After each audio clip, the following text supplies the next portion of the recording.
Following guidance issued by the governor regarding open meeting law, this public meeting will be held remotely. Individuals wishing to participate may do so using Zoom video conferencing technology. Join the meeting using a computer or tablet. You can use the link to join by phone. There's a phone number, a meeting ID, and a passcode, and the meeting is being recorded. Okay, great. Thank you. Welcome. So, welcome to the June 14th, 2023 Conservation Commission of Dover, Massachusetts hearing. And tonight, first thing we're going to address is a pending enforcement order on 12 and 14 Miller Hill Road for cutting of trees down in a buffer, as well as basically on buffers on those properties as well as a neighbor's property. So just to bring folks up to speed, we have run an enforcement order by town council and accepted their edits, and we will be sending that enforcement order out after tonight's meeting to 12 and 14 Miller Hill. Basically notifying them of the violation of cutting trees down on the buffer, and what they need to do about that, which will be delineation and a restoration plan. There was Peter Brooks. I think you had mentioned, I think, in one of your emails that you'd found an old 20-year-old delineation, and you were wondering if you could use that. I believe it's 2 years old. It was done by the Rollins on Farm Street. Oh, that one there. Okay. So Yeah.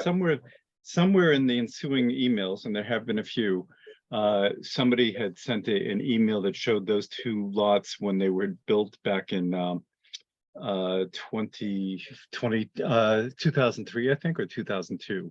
But the Rollins, we have no problem having you piggyback on top of the Rollins delineation, but we would also expect your client to do a delineation behind their house as well, so that we can determine where things are. And it may be, I don't know if you are you communicating with, I can't remember the owner's name, but the people at 14 to the Yes. at all on this? Yes, my client has been, and the neighbors have agreed that we will take the lead in terms of dealing with the enforcement order. Okay. Okay, then And that will help. That'll be expeditious. So it's appreciated. So we'll send these out to 12 and 14, and then we're willing to accept LEC's delineation. I think it was LEC on the Rollins property, and then just pick up across the back of 12 and 14. Note the extent of the 100-foot buffer, and delineate the trees that were cut, an inventory of size and species, if that can be determined, and a restoration plan. Okay, very good. Okay. With are there any other folks involved in this who would like to comment? So, Attorney McGregor, this is yes, I'd like to say good evening and good job. Thank you very much. Thank you. And same with you, Ken. Okay, great. Yes. Okay, so those. Okay. Thanks. Okay, so those will be sent out.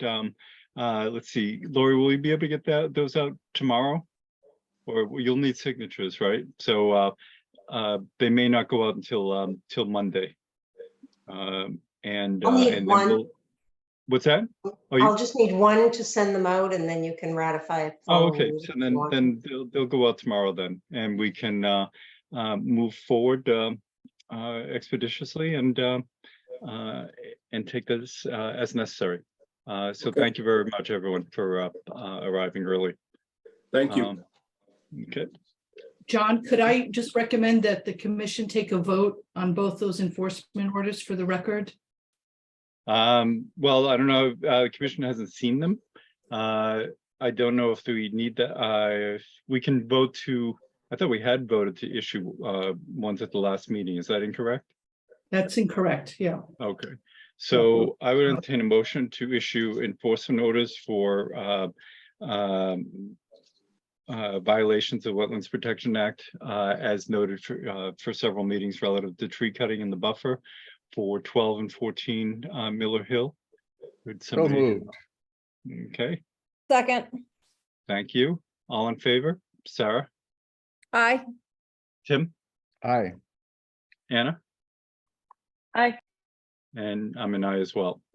So, so done, and I'll, I can swing by tomorrow and sign that, Lori. Okay, great, thank you. Moving on, this evening, we have, 16 Donnelly Drive.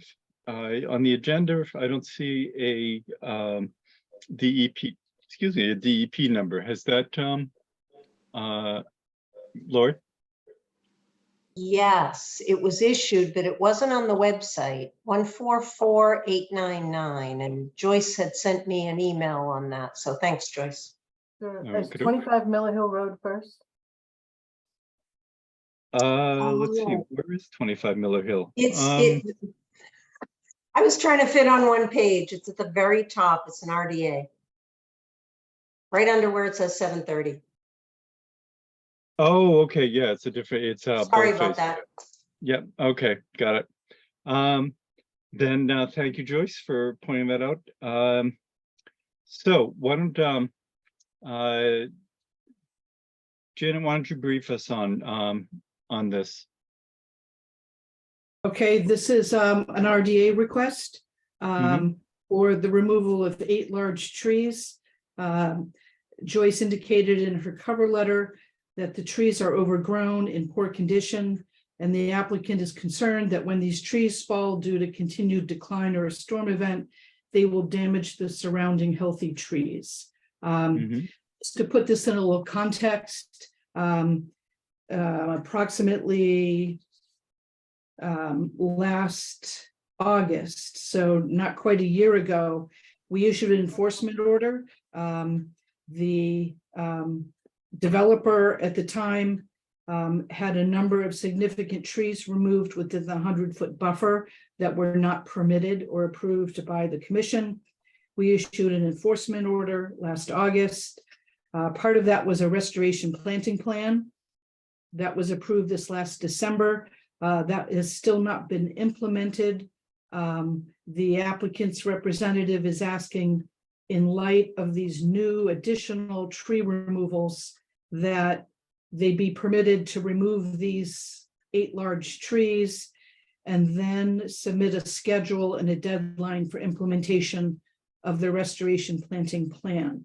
I did do a site visit. The majority of the trees are very large pines, which may or may not have a lot of lifespan. But given the applicant's concern, my recommendation would be to allow the removal, but require a replacement planting plan. And Joyce can show that.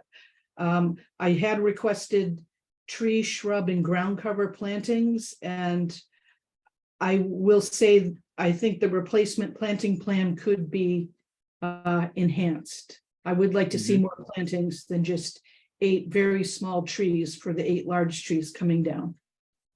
And the previous enforcement order, did that have a planting plan associated with it? It did. If Oh, I yeah. can share my screen, I will, I can show that. Okey-doke.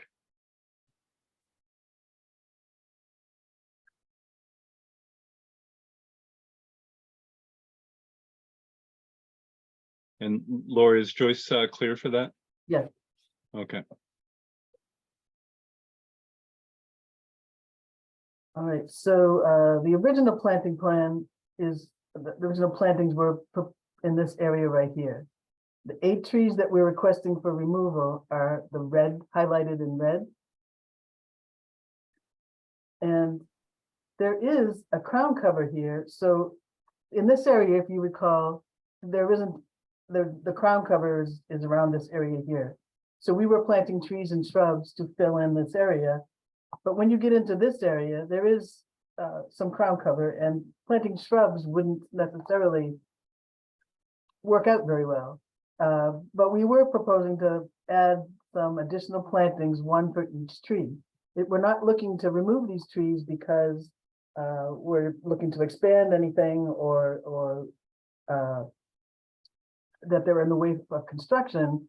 Before they completed the landscaping for the entire yard and did all the plantings in this area here, they went through the forest edge here just to see which trees might be problematic, because they didn't want to have to bring a crane in after everything, all the landscaping. They're planting a lot of trees, shrubs and lawn up around the house. They didn't want to have to bring a crane across the lawn to take these trees out. So the idea would be that the crane would be staged outside the 100-foot buffer zone and to bring these trees down so that they're not felled, dropped on adjacent trees, but they're limbed and then taken out of the buffer zone and removed. And then we would plant trees around in the open, whatever open area is remaining.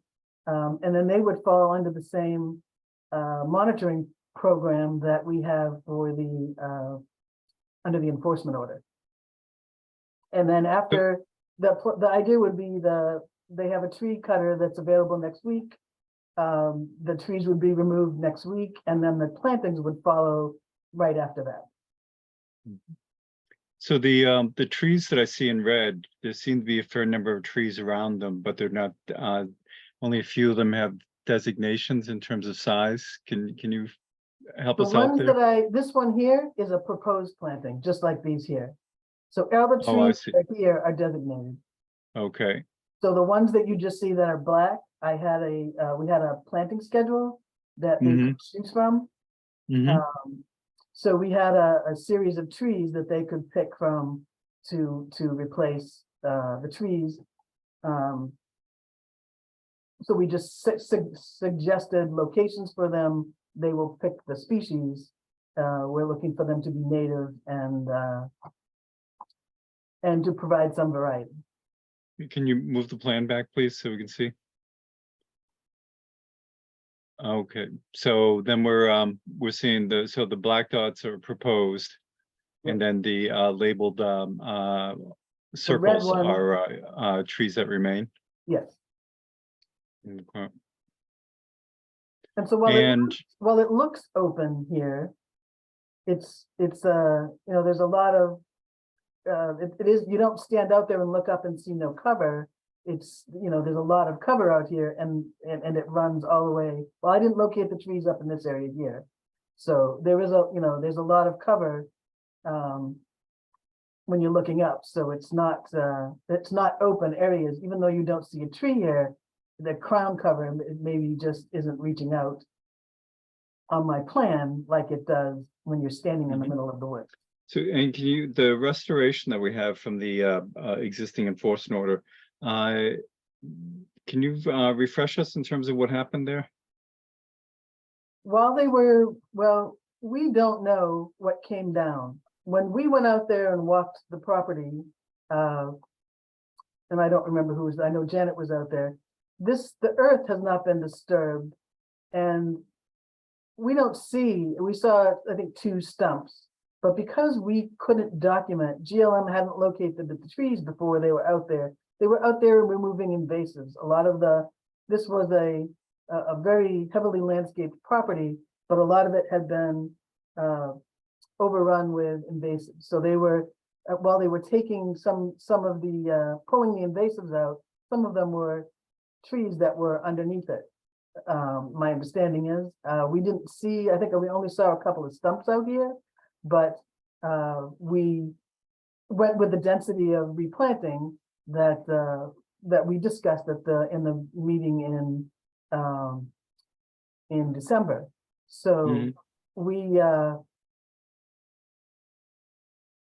the ground isn't disturbed. It's still got the layer of duff, and there are saplings that are growing in the ground, on the ground layer. Mhm. And And this Jen, area you, over here that is open, it was fenced in. It was there was some kind of an ornamental pond in here. Some kind of a water feature and it's surrounded by a fence with lawn, and that's why this area was dipped in, and there's a shed also. okay.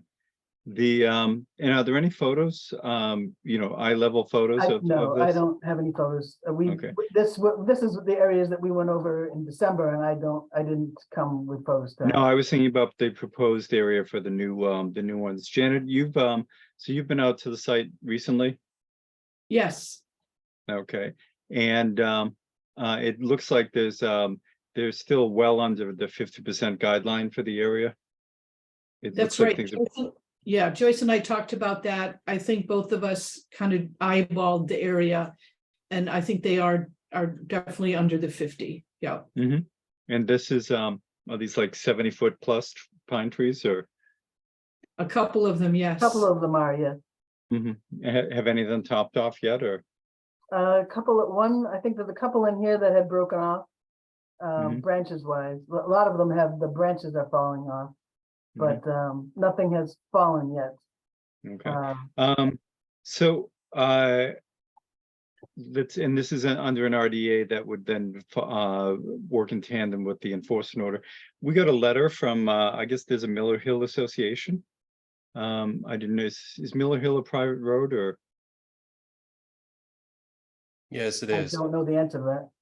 Okay, on this, that letter was from you, Alex, is that right?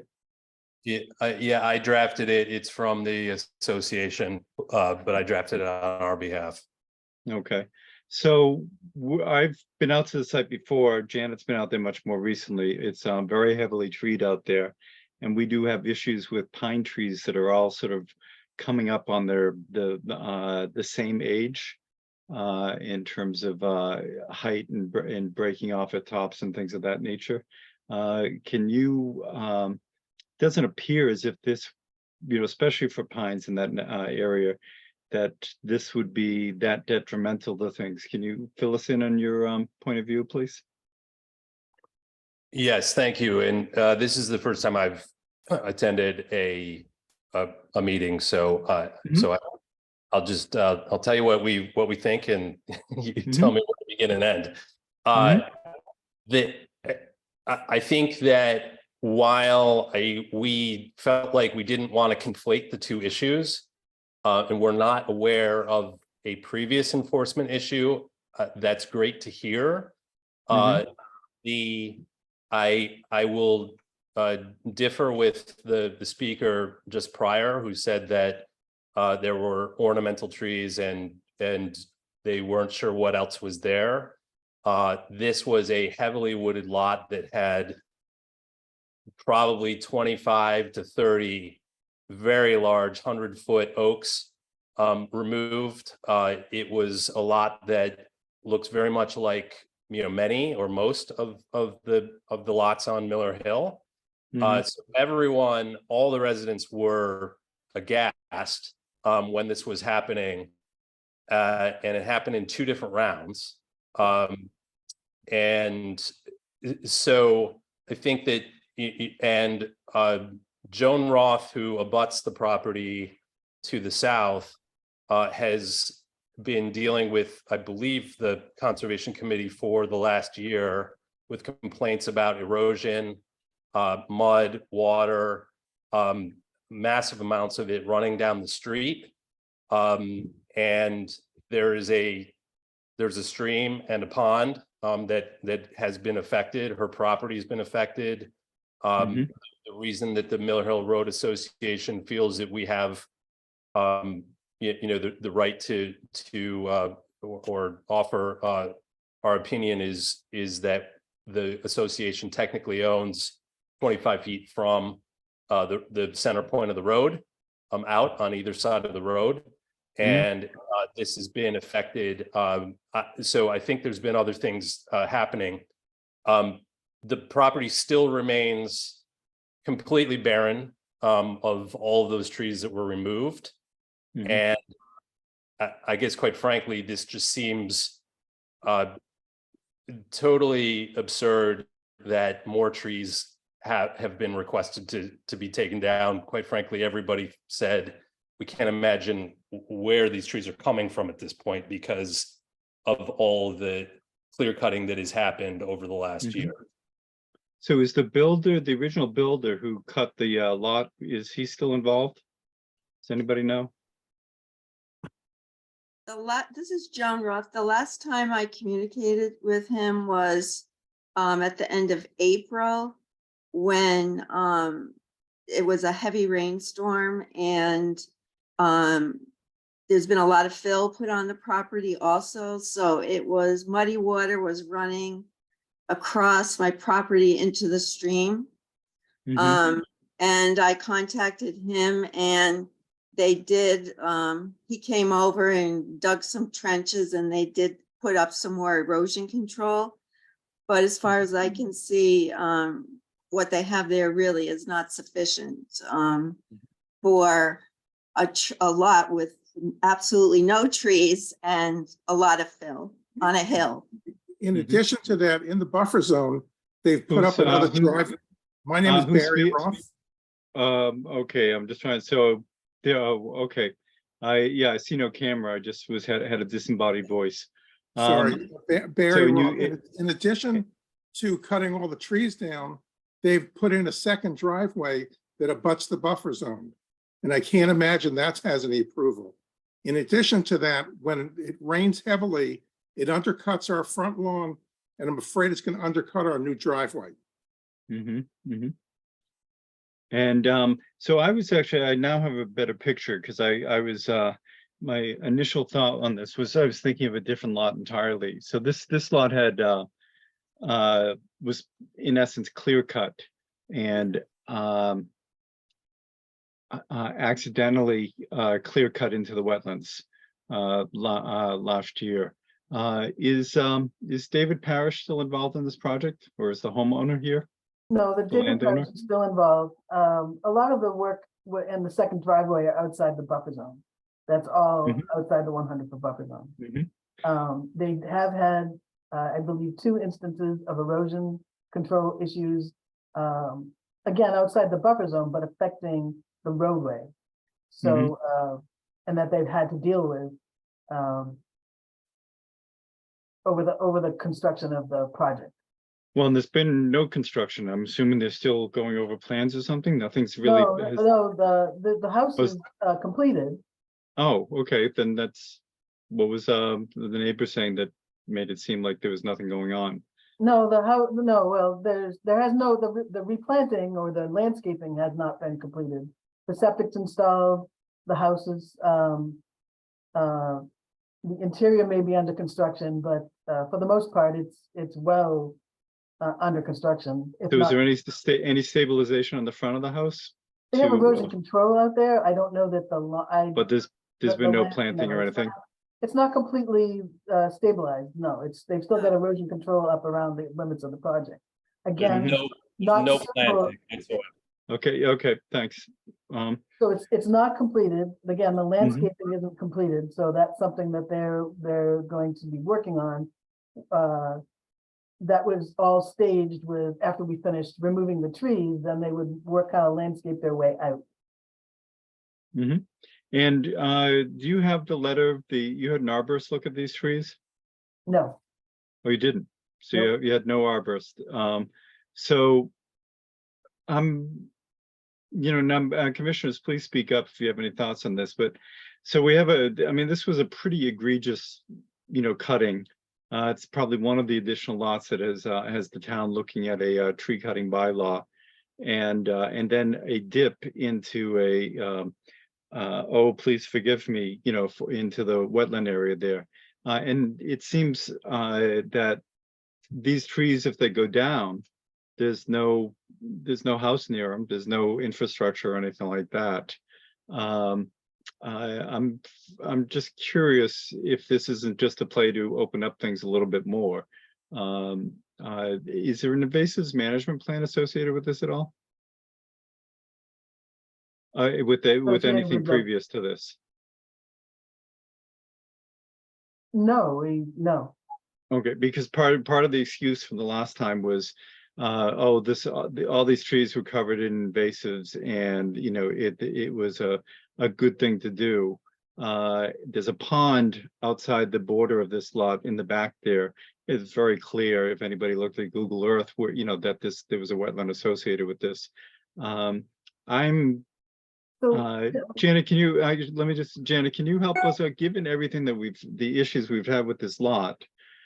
Is there a reason why this doesn't come across as a play just to open up more of the sight lines back there? it's not, there's no pond that you can see from the edge of anywhere. The pond There's is, no, is way out. no, I understand. No, I'm not saying that they're trying to look at the pond. I was pulling the pond in because originally this was a victimless error, but anybody who had looked at Google Earth would have easily seen that they were clearly within the buffer when they proceeded to do this. And we went out and you know, granted the area is heavily invaded with invasives back there. It seems to get less so as you move to the in disorientation to the right, where you're showing the majority of the trees coming out. And I understand while they have their equipment here and everything, but this, you know, this is a very large open space. So it's an area that's about 50 by 50. What's that? It's an area that's about 50 by 50. Which is what, that area It's that's about 25, it's about 2,500 square feet approximately. mm-hmm. And we're seeing tree cover on those let's call them the middle two that are adjacent to the proposed restoration there.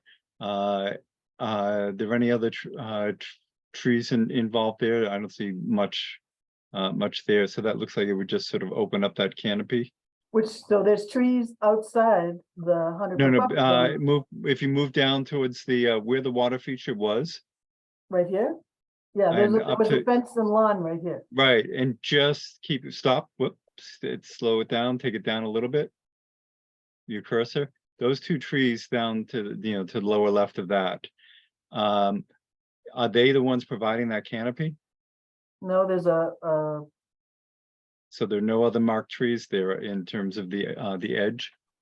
Or I guess there's one up on the edge. 45-inch oak, a 16-inch cedar. Got it. Okay, let me, Janet, what's given my concern here based on the history, you're familiar with that as well. Can you elucidate what's, you know, why this appears to be a good management practice here? So I share a lot of the concerns that were voiced here, but in applying the State Wetlands Act and also review under our bylaw, the standard is, does the action that we approve or disapprove create a significant adverse impact on any of the interests under the statute? These are larger trees. I will say because of the clear cutting outside of the buffer, this area is more vulnerable to windstorm and perhaps, you know, having these trees come down. And as much as I want to see trees retained, these are very large pines. All of them are pines. A number of them have bittersweet overgrown on them. I would say the majority are in decline. We could request an arborist report, but I would recommend the better approach to protect the wetland resource here would be to allow the trees to come down in a supervised way, retaining at least 3.5 inches of the trunk for wildlife and stability, and then to require a replanting plan. We could require a more robust, and I did ask for, my suggestion was a more robust planting plan, not just 8 1.5 inch diameter trees. Mm-hmm. So I understand the shock of the Mill Hill Association at seeing this lot when it was originally clear cut, of which the majority of was outside of our jurisdiction.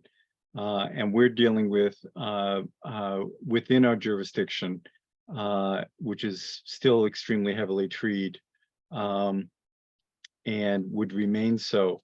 I'm not sure. I don't know if the canopy, the remaining canopy would, again, pines don't have a overly broad canopy compared to some of the hardwoods there.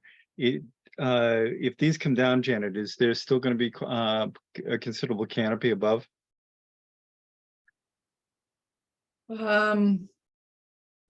Moderate, I would say. Okay. And Which actually would allow new plantings then to be more successful with an open or yeah, open. that's what I was saying.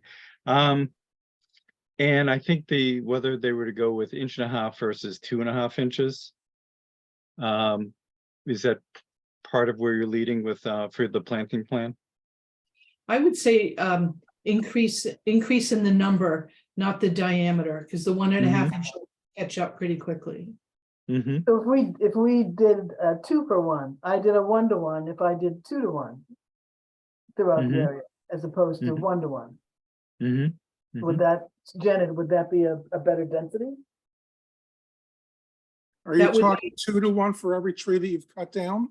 I'm sorry, I don't know who's talking. Barry Is that- Roth. Are Yes, you saying- that's what she's referring to. yeah. But I'm not talking these 8 trees, I'm talking the rest of the trees. I'm not clear. What do you mean there, Barry? If she's suggesting to replace everything that's been cut with 2 trees for everyone that's been cut, how about all the trees that have already been cut down? That's what the restoration plan that you see with those black dots is already there, and that did have a significant overage. That's not a 1-to-1 plan. So what they're offering here is to take down large pines, and pines are not a wetland tree, and that's what we deal with. So they're clearly in an upland, and to replace each of these pines with 2 trees. And we have, just to let you know, as I mentioned, I alluded to earlier, we find large pines are very problematical at this stage, and that they will be coming down in either large pieces or entirely, depending on what's going on with rot and the like. So given that I understand the concern that there's so many trees that came down originally, why would we even think of allowing more to come down? But we have been much more flexible when it comes to the removal of pine trees within the buffer because of their history of damage when they do snap off or come down, and this would allow for other more significant trees that would give better shelter and more nourishment to the area, wildlife. Commissioners, anybody have anything any questions or statements? Or John, if I may, this is Alex Who's- LePage. okay, go ahead, Alex. I think Barry was referring to the trees on the rest of the property that originally came down. Mhm. Is this the plan to replace those? Because we don't see any trees being So replanted. we have jurisdiction only out to 100 feet from the wetland line. So the majority of that lot is outside that buffer. The town has no jurisdiction whatsoever except for the right of way. So for example, and if Miller Hill is a fully private road, then that may give you something to comment on for the 25 feet off the center line. But even then, I don't know how many trees came out there. The majority of this lot was indeed clear cut. And it happens to fall through the cracks in terms of our jurisdiction and town jurisdiction. It was one of several that has then spurred the town to create a committee to look at other towns' tree bylaws and to come up with a bylaw of its own to evidence more control over this. Now, Miller Hill, does anybody know if Miller Hill is a scenic road, or I don't know if it can be, if it's not a public road. That gives the planning board something to review, but again, just within the right of way. And just another note would be area towns that do have tree bylaws, they typically deal with the trees that are within the setbacks, the building setbacks that are on a lot. And this is a good sized lot. So those setbacks generally are 30 to 40 feet. And then everything in the middle of that would still be fair game to cut down. So those are they're not competing interests, they're part of a learning curve interest, but for us, conservation, our jurisdiction only extends to the 100 feet between the edge of the wetlands and going upland there. And Joyce, do you have on that construction fence that I see there, is there an erosion control that goes around there as well currently? Yes. Okay, so this is Joan Roth. So if the original plan indicated that trees were going to be planted where they cut the trees in the buffer zone by accident, when is that going to happen? Because we haven't seen, anything being planted on this lot yet. so what as Joyce had mentioned earlier, what the reason behind coming in for this is they're expecting to come in with heavy equipment, be planting these trees. And while they have that equipment in, they wanted to have the ability to take down these problematic pine trees and add additional trees, and then plant both the additional trees and the ones from last year all at the same time. And I am being led to believe that it would all take place within the next month. Is that correct, Joyce? Right. Okay, so for us, that would help stabilize that area there for the front portion that's outside our jurisdiction, and that would remain with the communication between the builder and the Miller Hill Association there. So that does make sense. If they're going to be in there with heavy equipment, this is the right planting season, time of year to be able to remove these with a crane and replant on a 2-to-1 basis in addition to the previous planting plan. That seems to make sense. This is Joan Roth again. The only other quick thing I want to say is 9 years ago at 23 Miller Hill, they also did a lot of tree cutting and shrub removal and brought in a lot of fill similar to this situation. And what happened was, after a heavy rainstorm, mud flowed into the wetlands back there, and also into the stream and the pond that's on our property. So that's a vulnerable area, and that happened in 2014. So that's part of the reason I'm so concerned about this. And I think that's a valid concern. I think one of the things that we've addressed with the builder, number one, they have much more erosion control around the back of the lot, but they're also, since I don't know if it was last spring or last fall, but when things came out on the driveway and onto Miller Hill, there's erosion control there. Janet, have you been involved in reviewing that, even though it's technically outside our jurisdiction? Yes, we did get that message from the homeowner. I contacted Mike and Jerry, who handles the stormwater NIPD's permits. They did get a NIPD's permit assigned. And I know Mike is monitoring that, and I am as well. We did have them put a silt sack into the catch basin in the road. I did take a look at that. It looks like that is being maintained properly. But as was mentioned, the entire lot has been clear cut, and there's certainly erosion off the site, but it's outside our jurisdiction and is running towards the street, not towards the wetland. but Mike Whose is. jurisdiction would that be in? The So that I runoff? was just gonna address that. So Mike Angieri is the town engineer and deals with and required this developer to get a what's called a NIPDES permit, which is is that federal, Janet? Yes. Okay, and so that because there's more than an acre of disturbed land, they have to generate, is it monthly reports? It's when there is a significant rain event, they have to do an inspection report. Right, and so that, and Mike Angieri, does not suffer fools. So he's pretty adamant when it comes to these sorts of things. And so he is a town employee, the town engineer, and so he would be overseeing things in that on the street side. Janet would be involved as soon as any of that seems to move towards the stream the way it did last year, because because then it becomes jurisdictional for us. And I think what we would be doing is re-emphasizing that component there. This has been disturbed for over a year or close to it at this point. Has vegetation grown up to stabilize any of this, or is it been being worked over on a constant basis so that it's still dirt?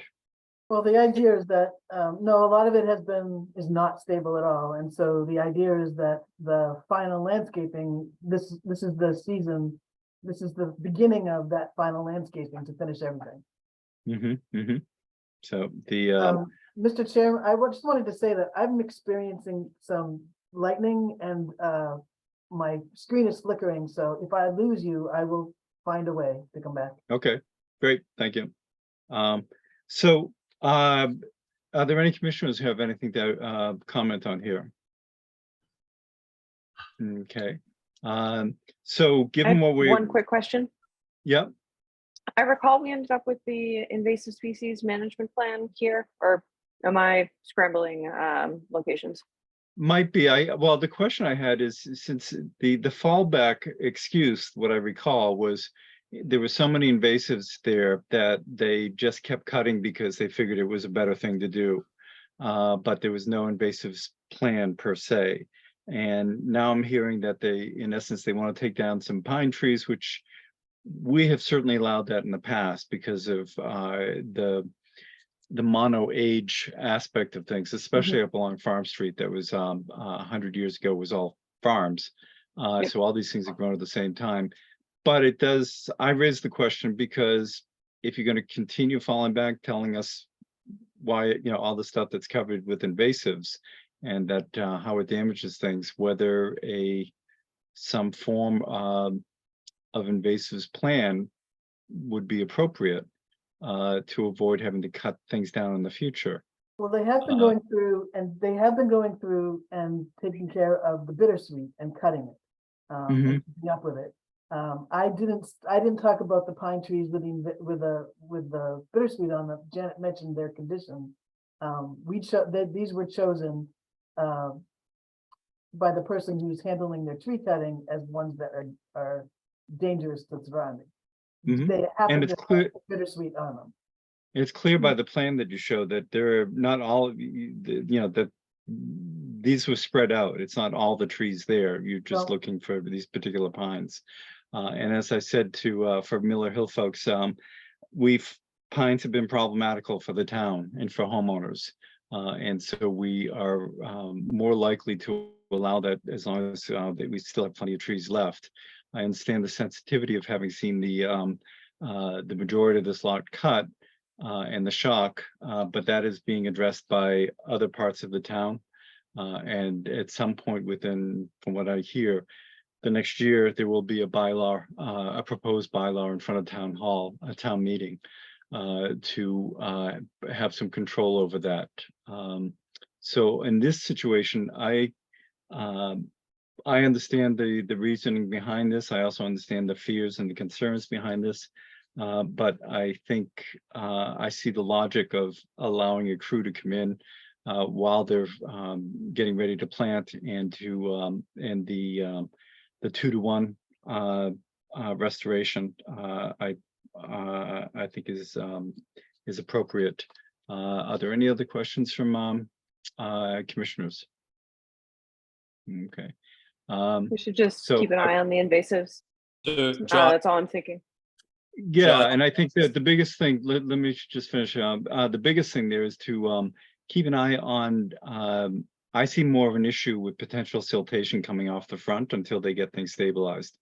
And so I would like to see a redoubling of attention given there with, and if anything needs to be reinstalled or any new erosion control needs to be updated, I think that should be done on a proactive basis so that we, because I really don't want to hear about a mud stream going out there that, in the next 2 months. And who was it who was asking for me? Yeah, thanks, it's Alex. So the final thing, I understand the jurisdiction issue. Mhm. What I would request, as Joan has already mentioned, is that one of you, somebody go out to the site and review this gravel driveway that has been put along the perimeter, because I will bet you that if Oh, you broke up a little there, Alex. You and I would request that somebody go out and view the gravel driveway, because I'm pretty certain that it falls within the 100-foot buffer zone. Okay. And nobody let me- knows what the purpose of that is and why it's been put there. Okay, Joyce, can you pull up your map again, please? Oh, and unmute. We also put erosion control along the 100-foot buffer zone. Well, that's what I wanted to pull up and show. So if you can slide that, yeah, there we go. If you can, so Alex, if you see where the orange construction fence is, and that is the limit of work. And then if you see the erosion control barrier that's up beyond that, that's actually outside the 100-foot buffer by a fair amount. And where else can you move the screen to the right so that we can see more of the left side there, Joyce? No, move Hold so on, we can see more of the I lost left. control. Okay. And is that so the dashed line is the erosion control, and on the left side of the lot, it's along the 100-foot line, and the construction fencing is there so that there's no inadvertent extension beyond that 100-foot buffer. So, and Joyce's company went out and surveyed that and made sure that that was beyond the 100-foot buffer, so that if the gravel drive that you're speaking of is outside of that construction fence, then you can be assured that it's outside the buffer. Does that make sense? It makes sense, but I don't believe that that's the case. Okay. I will confirm that, but I Yeah. don't know how it can be within And the I 100-foot buffer. guess that we have, with all due respect, a lot of people speaking about this property that haven't looked at the property. Well, I know that I haven't been there for 9 months or so. Our agent has been there. She's been there recently, and Joyce is very reputable in terms of her review. Joyce, are you due to be out there sometime in the near future for? I will be. I'll go out and take a look. We'll go out and locate the driveway and show where it is and send it in Okay. as information. And while you're doing that, if you can locate the current orange fence, just to make sure that it wasn't moved. I will do that. We, as you pointed out, we did stake out where it was supposed to go, so I will locate it. Yeah. So, but I understand your concern, Alex. We generally don't run into out and out misrepresentation. But I understand your concern about that, and as a survey firm, they'll be able to accurately locate that, and they can get back to us and let us know if it's been moved. Thank Okay. you. This is Okay. Joan Roth. If someone can come out and make sure that the erosion control that's up there right now is sufficient. And also, if muddy water coming off the property is going into the brook, is that conservation's area? Yeah, that would be, and which is why when it happened the first time, we were on top of it, and we had them because part of that is it went out into the street, which was still outside of our jurisdiction, but once it got into the catch basin and the drain, It and ran in. then got into it from there. That's why we have there is a filter mitt on the around there so that it can capture any of that. If that happens again, then we will address it and see if there are any sanctions to be had, because that's supposed to be they're supposed to be paying attention to that. And after every rainstorm of note, I forget what the threshold is, they have to generate a report for the town engineer. And that Okay. report also goes to the federal government. So they're Okay. being watched. So that's how the mud on the road was still outside our jurisdiction. Once it went into the drainage system and had access to the wetland, then it became our jurisdiction. And that's why all that stuff was implemented. Right. Janet will be keeping an eye on that. Joyce will get back to us with a report on the erosion control, and we'll keep our eye on it. And I'd appreciate that. okay, and I appreciate your input. And yeah, I'm the water control officer in the Well, area. there you go. So so given all that, I would entertain a motion for let's see, is this a determination? So for a negative RDA, allowing them to remove the trees as noted, with the addition of the replacement will be on a 2-to-1 basis, reviewed by Janet. John, Tim, what's that, Janet? I just wanted to mention that I also recommended 5 special conditions, including posting of our signage, and it would be no dumping beyond this point. And then also permanent bounds along the limit of work line. I think that would be appropriate, as well as requiring that all heavy machinery stay outside the 100-foot buffer. At least 3.5 feet of the tree trunks remain. And also all portions of the removed tree, including wood chips, stay outside the 100-foot buffer. Okay, and Joyce, I believe you saw those recommendations did you have a comment on that? No, that's fine. Okay, so and this so this allows us to for folks on Miller Hill, this allows us to, because it's a request for determination, it allows us to then require them to put in bounds so that homeowners in the future can complete ignorance as to not knowing where the buffer is, and there'll be signage up saying that noting where that buffer is and that they're not allowed to put any yard waste or things of that nature there. So that will be a situation on the ground that will be permanent. Okay, so given all that, Tim, did you want to so move? We can't hear you. It looks like you're unmuted, but we can not hear. Yeah, move to issue a negative determination of applicability, granting the removal of the trees, subject to the conditions stated by by our agent, and With a 2-to-1. yeah, with a 2-to-1 replacement factor, and the conditions stated by our agent. I think I got it all. Entertain a second. Second. Thank you. All in favor? Sarah? Aye. Tim? Aye. Anna? Hi. And I'm an aye. Okay, thank you very much, and we'll be paying attention. Thanks. Let's see. Next, we're on 16 Donnelly Drive, relative to walkways, porch, existing deck, and the like. And we have the DEP number, which was mentioned earlier. Excuse me. And Janet, can you outline that, please? Sure. I can do a quick presentation. I'll try and get through this quickly so that we don't hold up more. Sure, I'm fine with that. Go ahead, Joyce. Is that all right? Is that all right, Janet? Sure. All right, and this is on Donnelly Drive. This is an existing dwelling at number 16. Here's Grand Hill, and here's Donnelly Drive, Partridge Hill Road. And Mhm. this was a house that was constructed in 2008.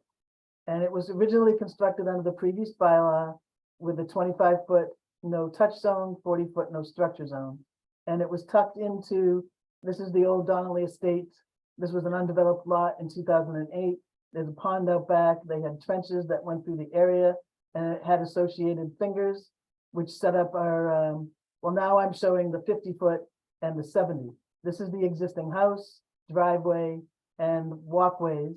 And the reason we're here tonight is that although the house is not that old, the retaining walls and the stairs that go from the driveway down to the backyard are totally unsafe and falling apart. The retaining walls are here, there's a retaining wall here, and there's a little retaining wall here. And the part of our project is to replace these retaining walls and to replace the stairs and the landing that goes to the house. So our project is, again, this is the existing house. So our project has several parts to it. It's these are the new stairs here that will go in. There'll be pavers that run up the stairs to a landing, all the way up to a new landing at the driveway area. The multiple retaining walls that were in throughout this area will be replaced with one retaining wall that runs from the foundation wall out to this area here. And then this retaining wall here will be replaced. The one that's behind the existing patio, this retaining wall is in acceptable condition, and that's not being proposed to be replaced. They are proposing to put stone pavers to access this walkway up to the house. In the area they're proposing to put, there's a landing here now. They're proposing to put in a covered entry with new stairs that goes down to the landing, so that the entry into the back door is covered now. This existing deck that's on the back of the house will be removed and replaced with a 3-season porch. And this yellow area would be replaced, but will be like a grilling deck with no cover, this area here. At the same time, just outside the 100-foot buffer zone, they're putting a porch on the front of the house. In addition to that, these things here, they are also proposing to do a considerable amount of, and I'll bring up the pretty plan, a considerable amount of landscaping around the area. So there'll be landscaping around the walkways. This deck that they're replacing is it's a second story. It's about 7 or 8 feet above the ground elevation. So there'll be plantings underneath, plantings in this area here, crab apples in the corner, and then all these are new plantings that they'll be replaced around the area. Basically, they're just sprucing up the site and making it safer. And all work is within the limits of the original project. I have added some of the things Janet had asked for, which show the limits of the existing lawn. I'm showing that on the plan now. That's what's here. And everything that we're doing is within the limits of what was there before. And that's a brief explanation of what we are proposing. Okay, thank you. And Janet, in your review, you recommended this be issued because of many of the things that Joyce just outlined, along with adding a few extra. Are you looking at adding a few extra conditions, or were they all included in the original order conditions? There was some additional information that we requested, and we got that yesterday or today. I have not had a chance to review it. So Joyce, could you review? Sure. So Janet asked for a couple of other things. The one was the DEP file number, and DEP issued their file number today. She asked that because we're doing this work under the grandfather policy, that we formally request to perform this work under the grandfather policy because our work will be within both the 50 and the 70-foot current setback. So we provided that formal request. She asked that we show the limit of the existing lawn, which we have done. She asked for signatures on the applications. We had inadvertently left out the homeowner's authorization for us to sign on their behalf. That we've added that to into the package yesterday. And we also provided the proof of abutter notification. And that's the other thing that was requested was that we are showing for our erosion control is straw wattle and silk fabric, filter fabric that's embedded 6 inches. And one of the things that Janet asked was that we put orange silk fence. And this is a smaller project. It's really just a landscaping project that shouldn't take very long. And we're not particularly concerned because it's going to be last us a year or more of machinery inadvertently running it over. We would ask that we not be required to use orange silk fence because it's so much more expensive. That was her number 7 request. And those are the things that we were just hoping that she would consider that the type of project this is and not require that. And those were the So things. is the black silk fence already installed? No, nothing's installed yet. And what is, I'm just curious, I have not heard that before. What is the price difference? Because black fencing is pretty inexpensive. Black fencing is really easy to get a hold of. Orange is not so easy. Okay. It was the last time we had done it, and I haven't provided it in a long time. Sometimes you ask for the orange construction fence, which is also Right. expensive and hard to get rid of. So again, if this were a brand new home construction, we wouldn't even question it. Mhm. But we're asking. And now. it seemed, from what I recall, I haven't bought orange construction fencing, but that was pretty inexpensive as well compared Oh. to, is Oh, that, no, but inexpensive, but it's just, this project isn't gonna be around a long time, and it's to Mhm. get rid of that. It just Mhm. seems like a waste, but again, it's Mhm. the least of what we're asking for, and I don't wanna take a lot of your time tonight right? arguing. No, I don't have a problem of, given the scope of machinery, which is gonna be pretty small there on this sort of project. I don't have a problem with, staying with the black, silk fence. Are there, any commissioners, comments on this? No, I don't have a problem with it either. And so this seems like so it would seem to me that we would vote on issuing an order of conditions, but also vote on the waiver of the waiver request fees because of this being grandfathered, which I don't have a problem with at all. So I would start with a request for waiving the waiver fees. Don, can I just make, I'm sorry, can I just make one quick comment? And what's that? So I got a voicemail message from the owner, Dan Levine, yesterday, I believe.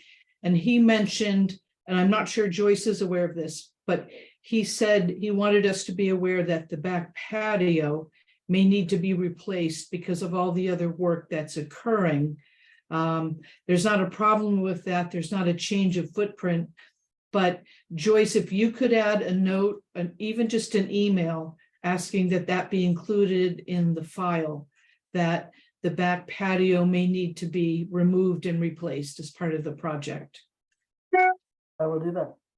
Okay, great. And then I did have 7 special conditions recommended. And are there anything different than the normal special conditions? No, Okay, then, and Joyce, did you have a chance to review those special conditions? Was there anything that jumped out at you? No, there was not. Okay. Okay, then, carry on, Tim. Okay, move to close the hearing. Second. All in favor? Sarah, Aye. Anna, Aye. Tim, Aye. and I'm an aye. Okay, move to issue a standard order. I'm sorry, we should do the waiver Waiver. first. Move to classify this as a grandfathered project and waive the requirements for waiving the requirements. I guess. Okay, and I hear a second from Sarah. Okay, all in favor, Sarah, Aye. Tim, Aye. Anna. Aye. And I'm an aye. Okay, move to issue a standard order of conditions with the special conditions as outlined in the agent's recommendations. Second. Thank you. And Sarah? Aye. Okay, Anna? Aye. Tim? Aye. And I'm an aye as well. Okay. Let's see. Thank you very Do we much. have you up? Do we have you up for anything else, Joyce? We do, there's a certificate of compliance for 4 Sterling. Okay. Why don't we, because that shouldn't be too long. Why don't we jump to that? And Janet, what's your input on this? So they have met all the terms of the order of conditions. The signage is up, the permanent bounds are up. The only outstanding issue was the deed language that we require. Joyce did send the deed that includes the required language.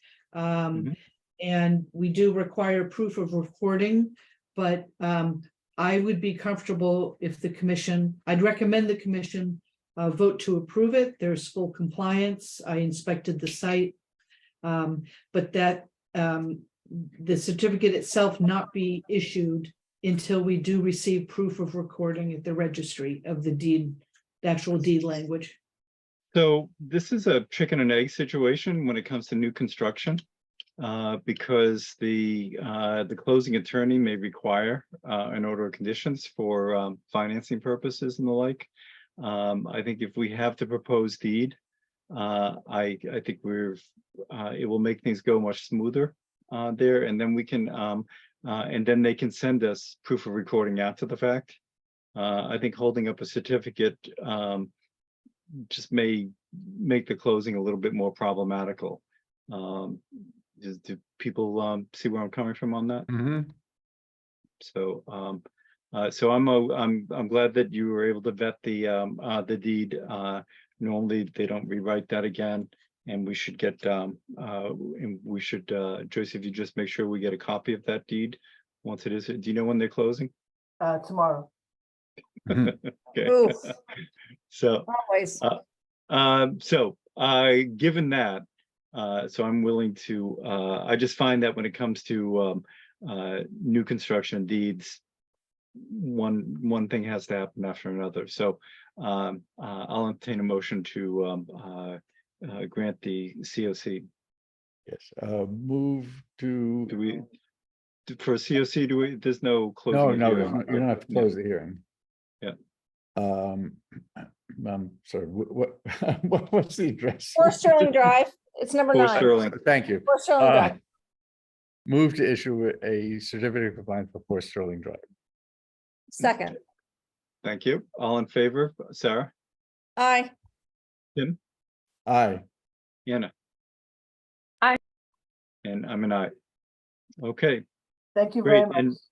And you're set for the evening, Joyce, is that I'm right? set. Thank you. Have a good night. Okay, You too, Joyce. Bye-bye. Okay. What Then happens when you moving go on. out of order? I get all confused. Yeah, sorry about that, but I just didn't see a reason for her to, Oh, no, sit no, there for absolutely. something so quick. So moving on to 144-897 65 Main Street, removing shed, greenhouse structure, etc. Who do we have here representing the homeowner? Brendan Sullivan with Merrill Associates. Okey-doke. Brendan, can you give us a quick rundown? Sure. If I could share the screen, I could pull up the plan. I am here with the homeowners. I believe they're online as well here. David and Kathleen Chase of 65 Main Street. Okay, So if you can see the plan, we are on the east side of Main Street. There is offsite to the north, on the town's property. There is a BVW in an intermittent stream, which is tributary to James Brook in the back, way offsite. So the existing use is a single family home, septic system, well, like a typical Dover property. They're planning to remove the existing house, which is all outside of the 100-foot buffer. We're showing the 25-foot buffer, which doesn't even come onto the site, the 50-foot buffer, which just comes onto the site, and then the 100-foot buffer out in this area here. So the existing dwelling, there's some multiple sheds, greenhouses, Quonset hut, other structures associated with their gardening that they do in the backyard, and also some other greenhouses in the rear of the property as well. We're also proposing a septic system, which will be outside of the 100-foot buffer. The new house will be more squared up to the sidelines, a larger dwelling, which will also be constructed outside of the 100-foot buffer. So really the work in here is really to get rid of these existing sheds and greenhouses that are on the property in the rear of the property.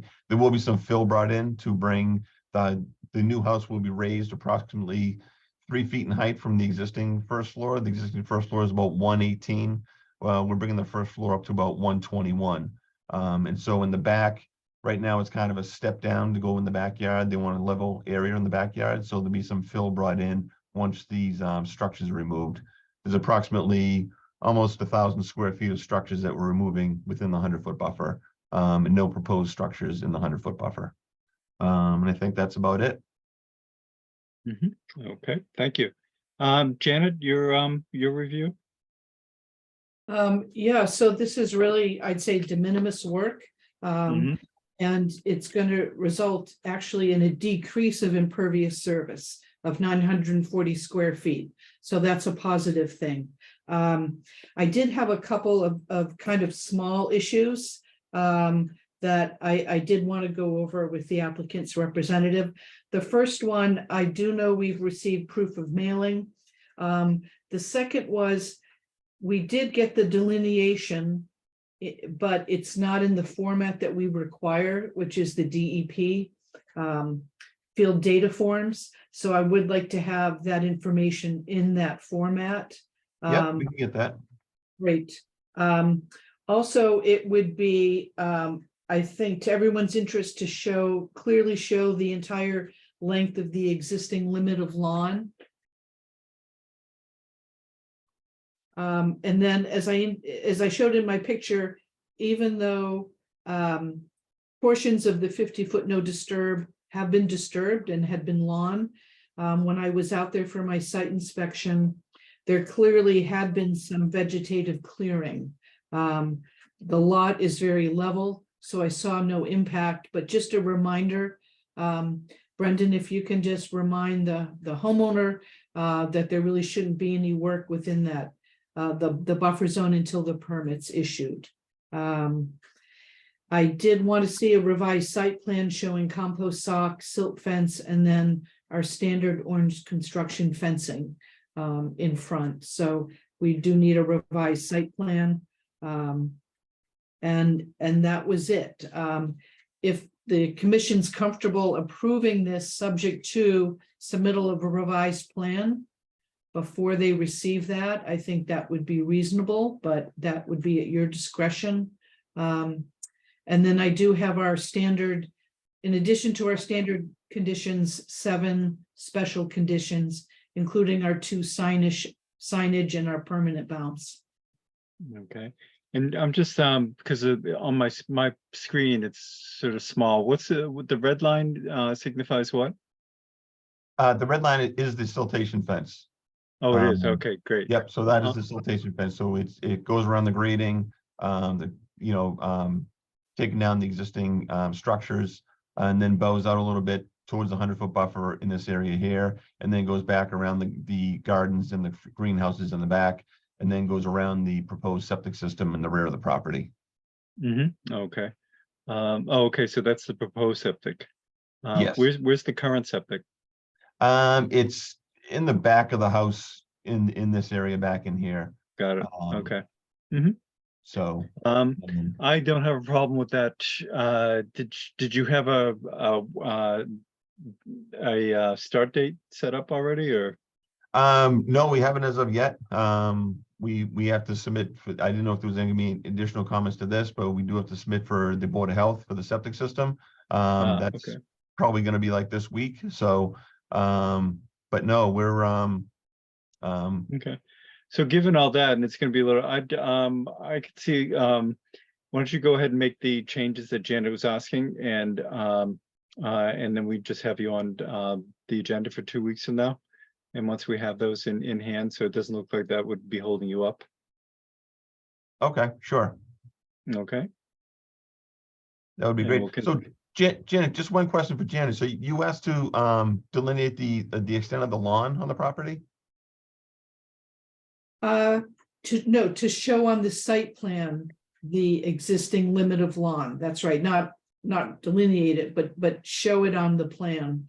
So it pretty much covers the entire lot, though. Yeah, doesn't it? we do have a tree line that goes around the entire perimeter of the lot. I was just wondering where, and then there's an area in the middle here, which was like some brush. Most, But yeah, I'm looking at Google Earth, and it's the entire lot is lawn with shrubs around the perimeter. Is there anything specific you had in mind, Janet? It's usually just helpful for the record, and it also protects the homeowner if there is any question of how far the lawn went into tree cover, or So if it. Brendan, where is the tree line that you're referring to? well, maybe, I mean, most of the tree line that we're getting rid of is on the south side of the property, which is, which I could put a tree line over there. That is outside your jurisdiction, but maybe some of the area in here, because this is like a low brush area. It's really not a tree line per se, but other than that, I mean, I don't want to hold you guys up, because I know you get a long agenda tonight. I can go over with Janet what she's looking for. That would be fine. Yeah, I think normally we just see a fuzzy tree line right along the edge, and that looks like it would tie in with on the upper part of that lot line. You already have that, and I believe you're going to take the brush area and convert that to lawn. Is that correct? Yes. Yeah, so why don't you communicate with Janet on that, and we'll see you and send a quick email into Lori requesting a continuance to the next meeting, please. Great. Thank you. Appreciate it. Okay, thank you. Have a good night. Thank you. You too. Okay, next up is 130 Farm Street, raising and rebuilding an existing barn and associated aspects, and that is with LEC. Let's see, and we have 898 as a number for that. And is it Rich Kirby, or who's? I am here, yes. Oh, there you are. Okey-doke. Welcome back. And Thanks. let's see if this is easier. Okay. Easier than anyway. Not to be named. Not to, yes, so, good evening, everyone. Okay. Rich Kirby from LEC. With me tonight are Kurt and Greg Petrini of Petrini Corporation, and Brandon Lee, the project engineer from Kelly Engineering. And if I could share my screen, I could go through the application with you. Let's see here. Oh, bear with me. This always happens. I've got too many windows open. Hold on just a second. Okay, so there's that. We don't want a free 7-day trial. Okay, here it is. All right, so this is a notice of intent application that was filed for 130 Farm Street in Dover. It's located in the southeastern portion of town, east of the Charles River, north of the Dover Sherburne High School, and south of the Chase Woodlands. This is a view of the barn for which the project was filed. And the property used to contain a single family house and a pool and patio and some other site appurtenances, but many of those items were removed. I'm going to go through some site photographs just to sort of orient the commission, and then I will pull up the plan to give you an idea of what it is we're proposing. You're familiar with this photograph. It was in the on the cover.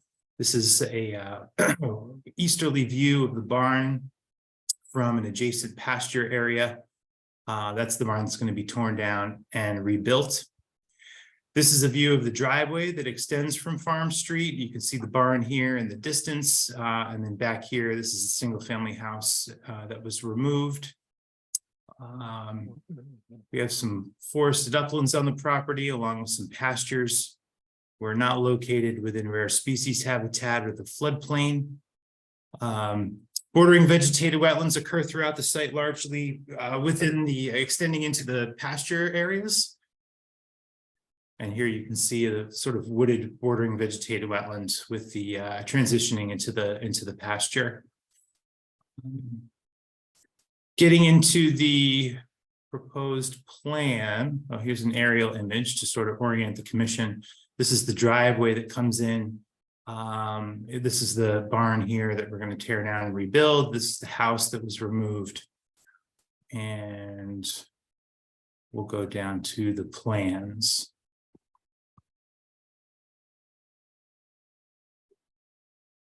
Okay, so the buffer zone enhancement plan I'll get to in a moment, but this is the plan set that accompanied the application.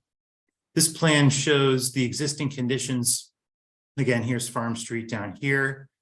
Paved driveway access with a pavement spur extending toward the existing barn.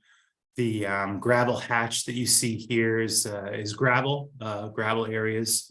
This is the house that was removed. This detached garage remains. The pool and pool patio was removed, and this cottage back here remains. The sheds were also removed from the site. Bordering vegetated wetlands occur again throughout the property, extending into the pastures by way of hydric soils. This is all woodland in here. And this section of BVW is the section that places the buffer zone onto the work area over here. So that was really the focus of this notice of intent. Getting into the proposed conditions, I'll zoom in a little bit here for everybody. So the existing barn, you can see here, is into the 50-foot buffer zone. It's about 43 feet away at its closest point.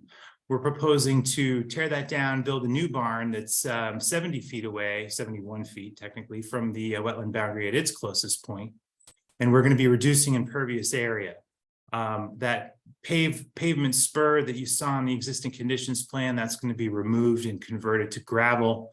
The gravel will extend around the barn to provide a 15-foot wide access. This section of existing gravel and pavement over here will be removed and converted back to pasture. And we're also doing a little bit of infrastructure work. We're installing a 2-inch force main from the barn to an existing septic tank. These are the this is a pump station here. It's an existing pump station and septic tank to provide sewer service for the barn. We have a proposed covered manure storage container, and a management service will be retained to empty that from time to time as needed. That is outside of the 100-foot buffer zone. And we are also proposing, that's really it. There's no tree removal as part of this project. We're reducing impervious area overall by roughly 4,650 square feet. And that's, even though the barn's getting larger, you know, we removed a significant amount of impervious area associated with the pool patio, the house, the pavement that we're removing. And those numbers are conservative because they actually treat the gravel as impervious, even though obviously there's a sort of a gradation of perviousness when it comes to gravel. We are proposing also some mitigation, and I'm going to go back up to the planting plan that I glanced over before. So because of how we're reorienting the barn and relocating it a bit further, there's really no need for this section of land to be pasture anymore. Obviously, the rest of the pasture on the site, we'd like to, maintain that. But we have about 2,500 square feet of buffer zone enhancement where we'll be installing native sapling trees and shrubs. And that's about a 1-to-1 ratio of mitigation for the proposed barn. So we do propose that. I know that Janet had an opportunity to take a look at the site and had some review comments. We're happy to go over those tonight and provide some, plan revisions as needed for the commission to make a vote. So I think that's everything. I'm happy to answer any questions that the commission may have or turn it over to the chair or Janet, however you'd like to proceed. Why don't we have Janet touch base on her review? Sure. So there were 5 points. The first was Rich did do a nice job in the application describing the soils that were the basis for the delineation. Our regulations do require the DEP field data forms. So Rich, if you can, transpose the soil profile information onto the form, that would be helpful. Okay, yeah, no, that's no problem. We can do that. And then there was reference to the 150-foot buffer zone, so that should be deleted, so there's no confusion there that. Yeah, if you don't mind me asking, what happened to that? I know the commission was had 150-foot buffer zone, but no longer. Got killed at town meeting. Yeah. Oh, okay. Yes, basically, people don't want to be told what to do. No. Understood. So then we had to revise that, and everything's back to 100. Got it. Thank you. Mm-hmm. The third point, you've addressed that you are retaining the pasture except for that area of mitigation. Number 4, we do like to see compost sock, silt fence, and orange construction fencing for the erosion control. So if that could be on the plan. 5, we received your proof of a butter notification today. And so those are really, it's just that small site plan revision, the 150 buffer zone, the erosion control, and then getting in the DEP field data forms. Right. And you also had some recommendations in there about some signage and some bounds and things like that. And this is a bit of a unique site in that we have, an existing pasture that's been used for, many years, and the applicant wants to maintain those. Is there a location specifically that you're looking to have any kind of signage or anything, or is that really not applicable? I'm just trying to figure out what the intent was there with those comments. So I think for the first sign, which is one basically saying protected wetland area, no disturbance. Right. That sign would go in the area where there is the mitigation, the enhancement planting. Okay. So somewhere, if you don't mind indulging me for a moment here, just so the Petrinis understand what it is they're looking at. So perhaps somewhere along the existing gravel roadway, something like that. Yes. In this area. Yes. And then Okay. that will be fine tuned once you're nearing the end of construction. You'll Janet will come out and go over that. The main thing is to be visible to landscapers, so that they don't take it upon themselves to dump stuff in areas that they shouldn't be. Got it. I think Kurt and Greg just want to have an idea of what that might look like. So I just wanted to spend a couple of minutes on it, if that's all right. Yep. All right. So that's the protected wetland. No alteration. Was that it? Right. No dumping, no activity. That's right. Okay. All right, was there anything else that you wanted to And then include? there is a second sign that we usually require no use of pesticides or herbicides, inorganic fertilizers or de-icing salts within 100 feet of the wetland. Okay. Is that something that could be put in the barn? We usually put that as close as possible to the wetland area. So anyone doing landscaping or treatment of the driveway can see it visibly. Yeah, we, Okay, yeah. I understand. So maybe Close to the somewhere, 100-foot line. sorry, Tim, say it I again. think it's typically close to the 100-foot line. So people say from here on.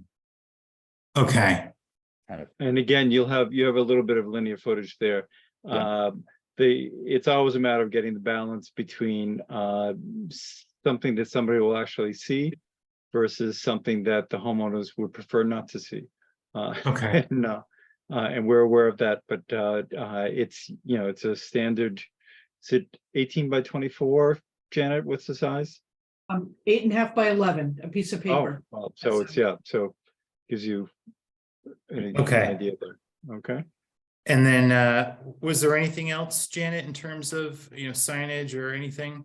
So we do normally require permanent bounds as another layer of protection and putting the homeowner on notice.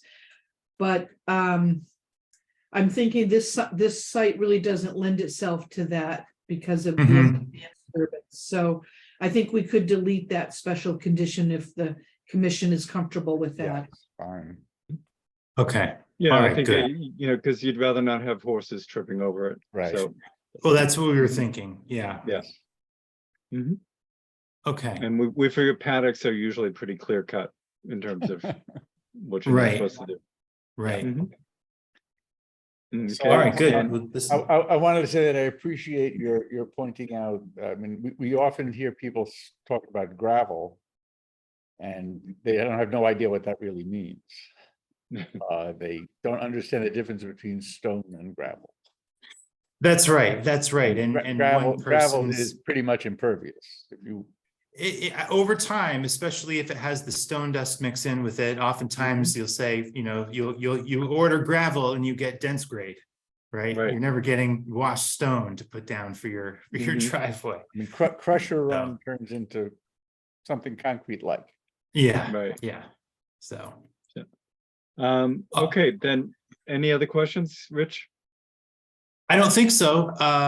Unless there are any other comments or comments from the public, it sounds like we just need to make some relatively modest plan changes with respect to the erosion controls. Remove the 150-foot buffer zone, provide the data forms. And then we will deal with the single sign for the protecting the wetlands and the near the buffer zone restoration area, and the single sign for the no use of pesticides, herbicides, de-icing, etc. Great, so if you can send Lori an email to continue to the next hearing. And Yes, what is the date of the next hearing? the 28th. Is that correct? 28th. Okay, great. All right, I will send that email in just a moment. Okay, great. Thank you very much. All right, thanks, everybody. Thank you. Night. Let's see, I have 118 Claybrook. Did we get a DEP number for them?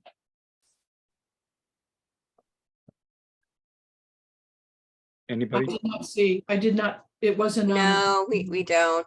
It's Oh, on the. you're on that, Deb. I see that. Yeah. Yeah, it's on the website, but no number yet. Okay. Then why don't we continue that to the next meeting? And then why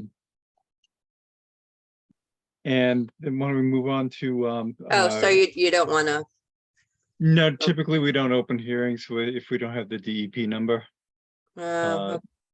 Says, I mean, Janet, is this, how larger scale is this?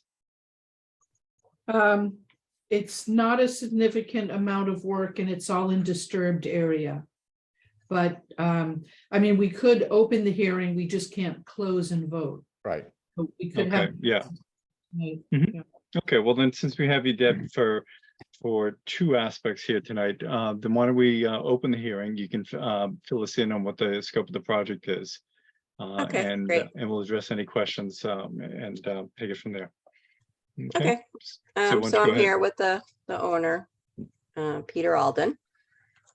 Okay, The Peter. project at 118 Claybrook Road is a proposed addition to an existing attached garage, construction of a freestanding garage, expansion of the existing driveway, removal of an existing shed, removal of an old foundation with restoration of the area, and infiltration of the additional impervious areas.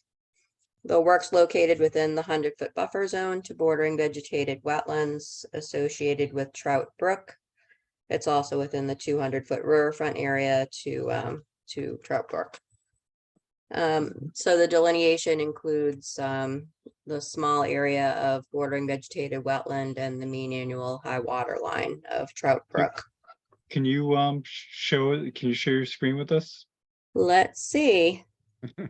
Fingers said than done. crossed. Let's see. Always an adventure. You never know, right? Okay. There we go. Oh, That was relatively painless, which is amazing. Let me see if I can zoom in a little bit.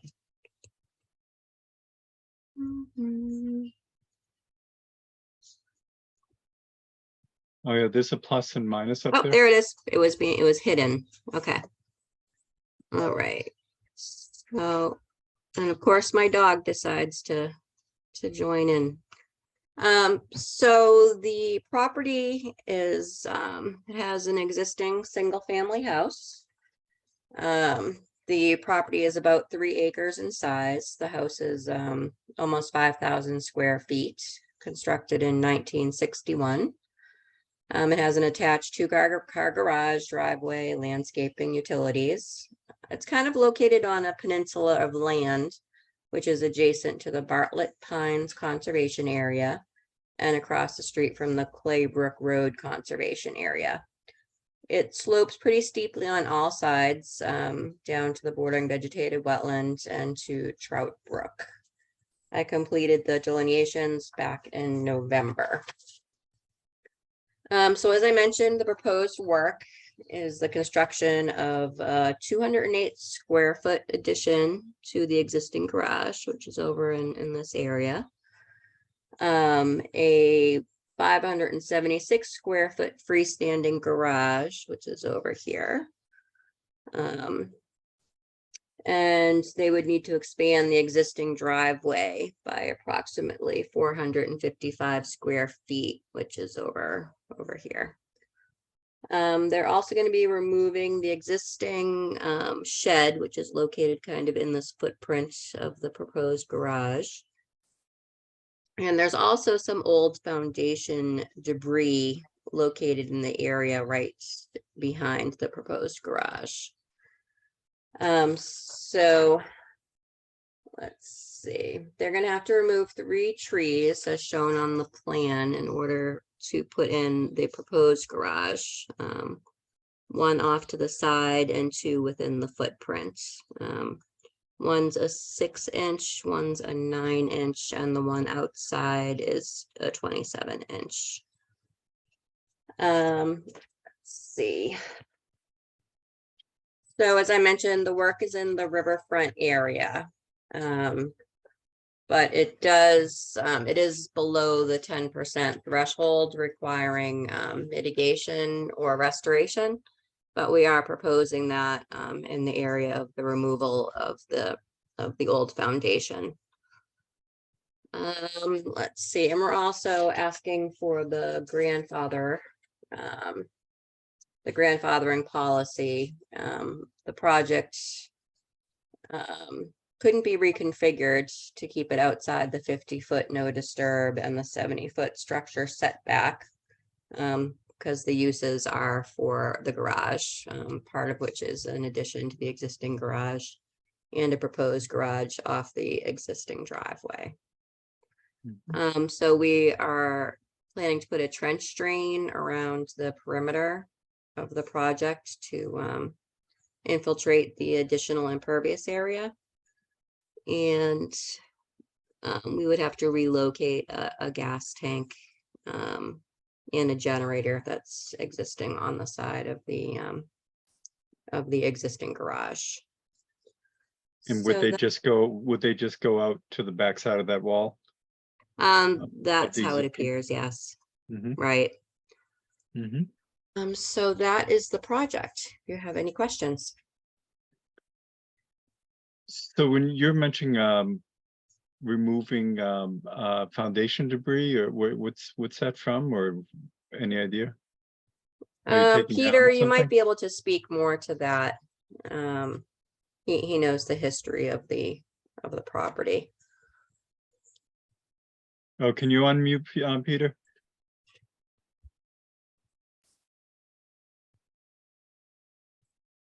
Nope, still can't hear you. Oh, sorry, Peter Oh, Alden. there we go.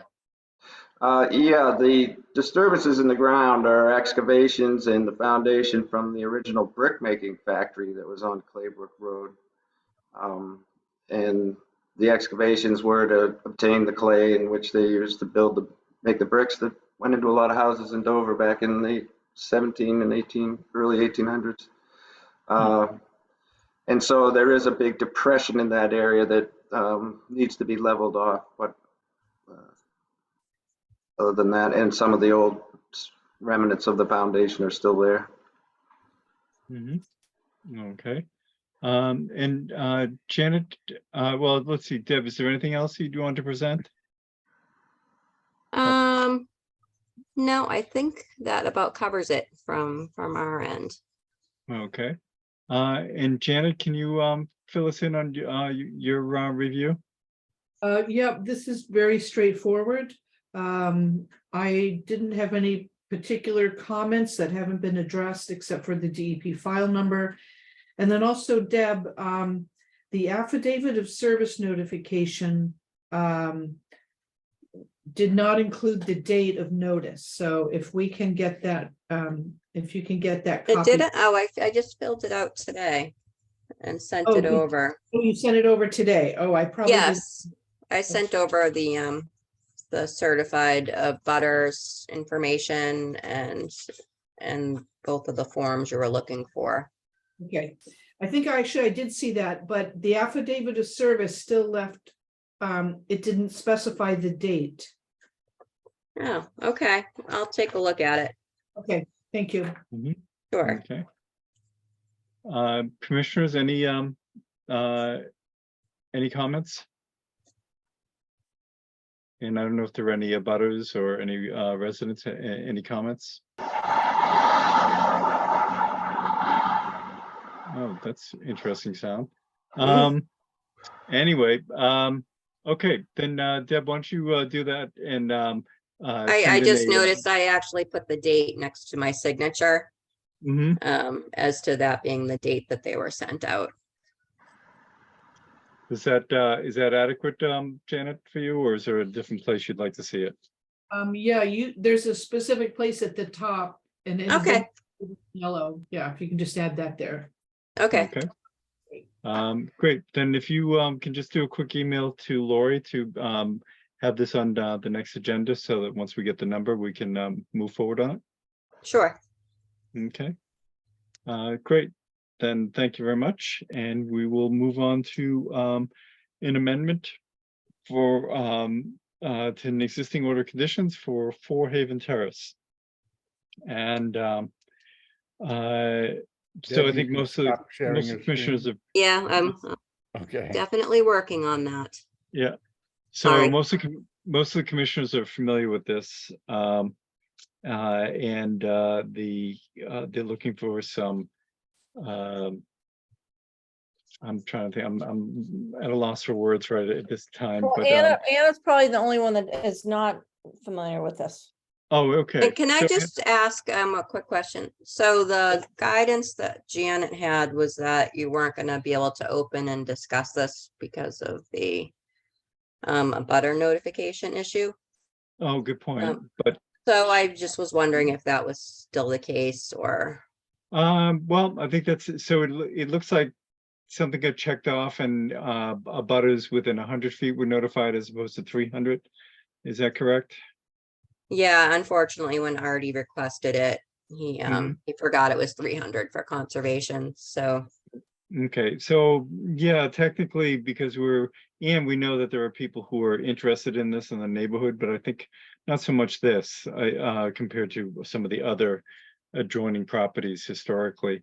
Then I think, I'm glad, thanks for bringing that to my attention, Deb. Sure. So I think the appropriate thing would be, so I assume that's already in play, that Artie's gonna be resending those out? So I sent them out within the 100 feet, so I will send out the rest of them, and I'll send over the certifications over to Janet and Lori when that's completed. Okay, and just to let people know, there is some movement on this. The homeowner has this week installed the Caltech drains for the roof runoff. Something we'd asked for quite some time, and so and sent a series of photos showing exactly how those were installed. And Artie is due to go out there and review that.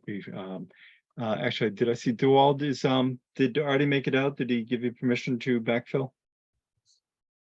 Good evening. Yeah, Adi, I think is out of office. I did reach out to him to just come and view the chambers, but he hasn't done so. John, as soon as he's back, I'll connect with him. Okay, and you did have I saw there was a either not necessarily a silt sock, but there was a straw barrier there. Yeah, correct. On the wetland side, they installed a straw barrier. And they dumped the soil to the roadside, so not to get soil anywhere near the wetland area. And so yeah, no soil made it out to the anywhere close to the wetlands. Okay, and then for everyone to know this, so this is open. I don't know if there's exposed stone or not, but basically it's a large open area in the front lawn that is there for drainage. So if it rains, it's just going to drain into it anyway. So but I am concerned about Artie getting out there just to give you the go-ahead to backfill, because we don't want to have a severe storm take things down the road to the catch basins there. So let's be mindful of that, please. Okay, then we'll. I just wanted to mention something else as well. I did receive Janet's comments on what she did receive. So part of the holdup has been, I'm sure you know that Paul McManus has had some personal issues, and he was to review the amendments prior to me filing, but wasn't able to. So I did put together the filing, but I know that there was some more information, and I needed to go over it with Paul. So I was able to touch base with him last week. And have some further guidance on that. So I will be submitting some more information within the next week that will help with some of Janet's questions. Okay, excellent. Thank you for letting us know. Sure. Okay, then just let's see, I'm trying to think if you don't, yeah, you should ask for a continuance regardless, even though we didn't have the notification, and just send an email to Lori, please. And okay, we'll be on, will do. Okay, thank you. Have a good night. Thanks. And let's see, we have continuing notices of intent. We have 36 Miller Hill Road with a pool, fence, patio, and wall. Who is, let's see, is that Field Resources? Yes, hi, Diane from Field Resources this evening. Nice to be with you. I believe we've submitted all the additional information that was requested in the last meeting, and we can go over that briefly if you'd like. Unfortunately, I don't have the ability to share my screen this evening because I am unfortunately, well, just hopped off. I'm sorry. Are you on your phone? Yes, I am. Unfortunately, I've been traveling from Florida, getting my mom home from Florida. So I just walked in the door, honestly. So, but I believe everything was submitted. Again, I do have the information, the additional information that was requested. We made the first change that we made for you all this evening was the alternatives was changed from the DEP form. We changed some text and the hatching on the plan to make it easier to view. The drainage detail for the wall and the pool was added. And that was just about it. That was the additional information that was required for the last one. And I think that should do it for the plan this evening. Okay, Or the then additional why don't we have information. Janet confirm that and let us know where we stand and all that. Yes, I can confirm that all our requested and revised information has been submitted. So I recommend approval with the 8 special conditions in addition to our regular standard conditions. Okay. And Now, the standard conditions, if I could, I believe the bounds that were already there are going to be sufficient, so I don't know that we need to set any additional ones. Yes, that I did not include that in the special conditions. Okay, and can we just briefly go over the others, because I did not see that come in, so I'm not sure what they are. Okay. yeah, I'm just looking and trying to see, oh, okay, I see the 8 of them. Yeah.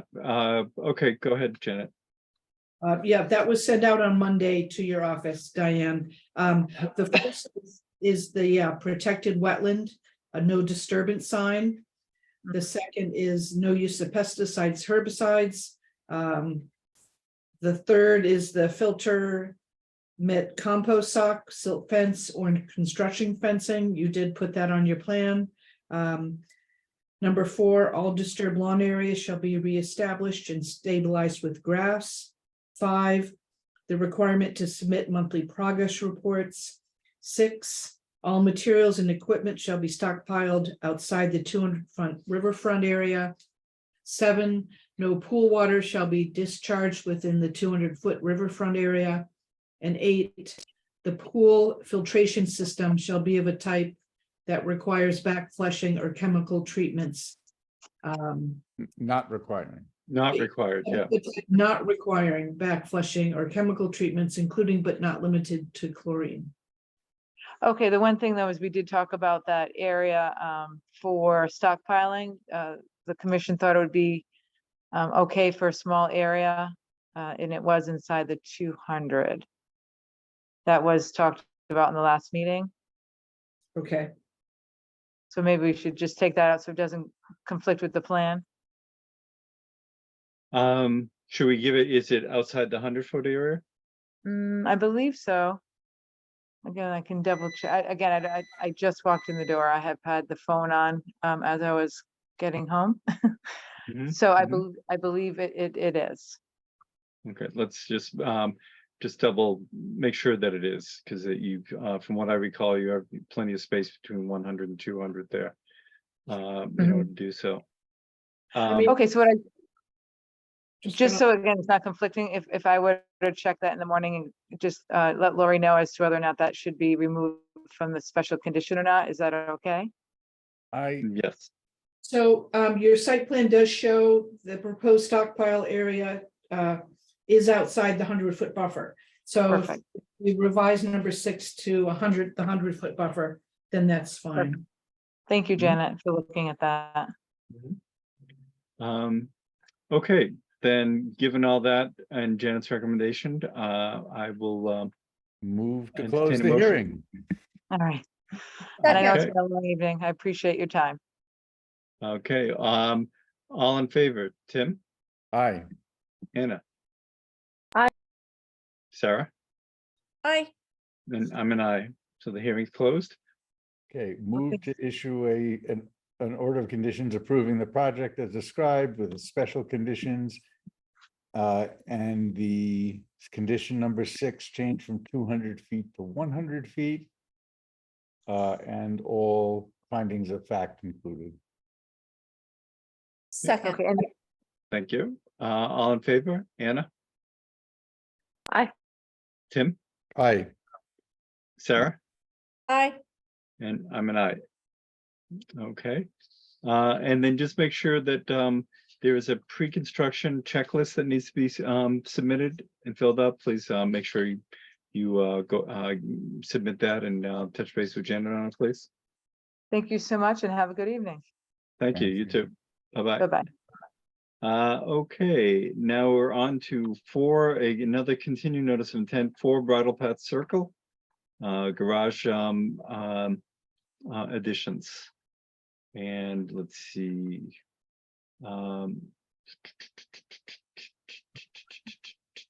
And who is representing the homeowner there? Hi, Or is Mr. it- Chairman, my name is Dave Marquardt from JD Marquardt at Hopkinton. Kara Feynman is also on the call as well. I don't have the ability to share a screen. Does the commission have the ability to call that drawing up? Not easily, because I don't think we pulled it up Okay. and we're prepared for it. Is there, let's see, this is a continued notice. Janet, why don't you fill us in on what was required, that what you're looking for, and if you received the information you need. Sure. So there were a number of revisions that we needed, including adding riverfront as a resource area. All required information has been submitted. The one item I would like to see on a revised site plan is that compost sock with orange construction fencing be installed. I had called that out earlier. Straw wattles had been proposed on the original plan, but I would recommend the commission go ahead and approve this, subject to submittal of a revised plan with our required erosion control. Would you like me to share the plan, Joe? This is Kara. Dave. So you can go ahead and do so. Janet, is there, if they gave you everything you wanted, do you see a need to go over this, or? I don't think so. We didn't have a presentation at the last meeting, so maybe just a very brief overview of the project might be helpful. Okay, Perfect. and then Kara, if you could zoom in just a click or two, please.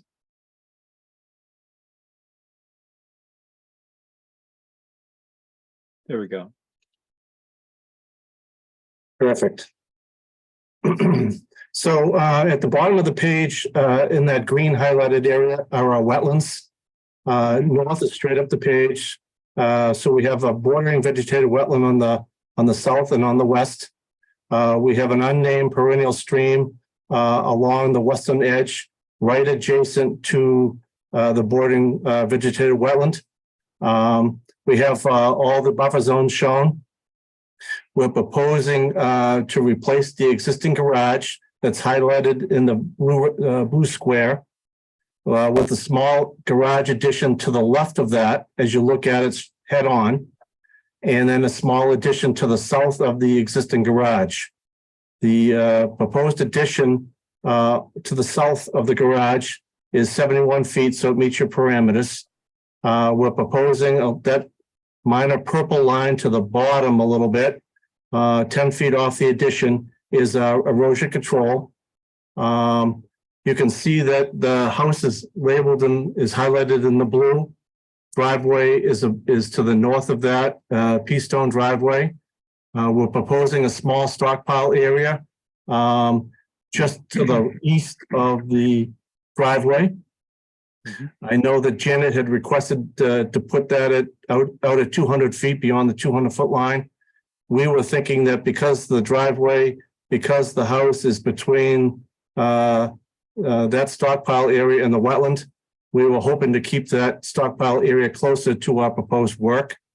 We are proposing an infiltration system just to the east of the garage addition, capturing all the water from the rooftop and infiltrating in. The backyard is a manicured lawn. So we have no issues with Janet's request of some signage. I did have a question about the bounds. because I'm a little unfamiliar with your process and the bounds as to the sizing and placement, and where would they be in relative to the manicured lawn? Is it possible to? Yeah, Janet, if you can, so it is, given it's, I'm imagining that this is like when somebody's standing behind somebody else and has their arms under theirs, sort of moving, gesticulating. So you can't move the cursor. Right. Can you show us where the wetland line and the edge of lawn is? So the wetland line is the green at the bottom. Yeah. Okay, and then it goes up along the left-hand side, and the lawn is right there, Kara. Up just a little bit, down to the right. Here you go. The lawn and the wetland edge are one and the same right there at that location, right against the green line. Okay, that's what I thought. So, Janet, what's your thought relative to bound placement and something like this? Yeah, I think just because of the amount of existing disturbance, I think the 2 signs would be adequate, and we could eliminate the permanent bound requirement.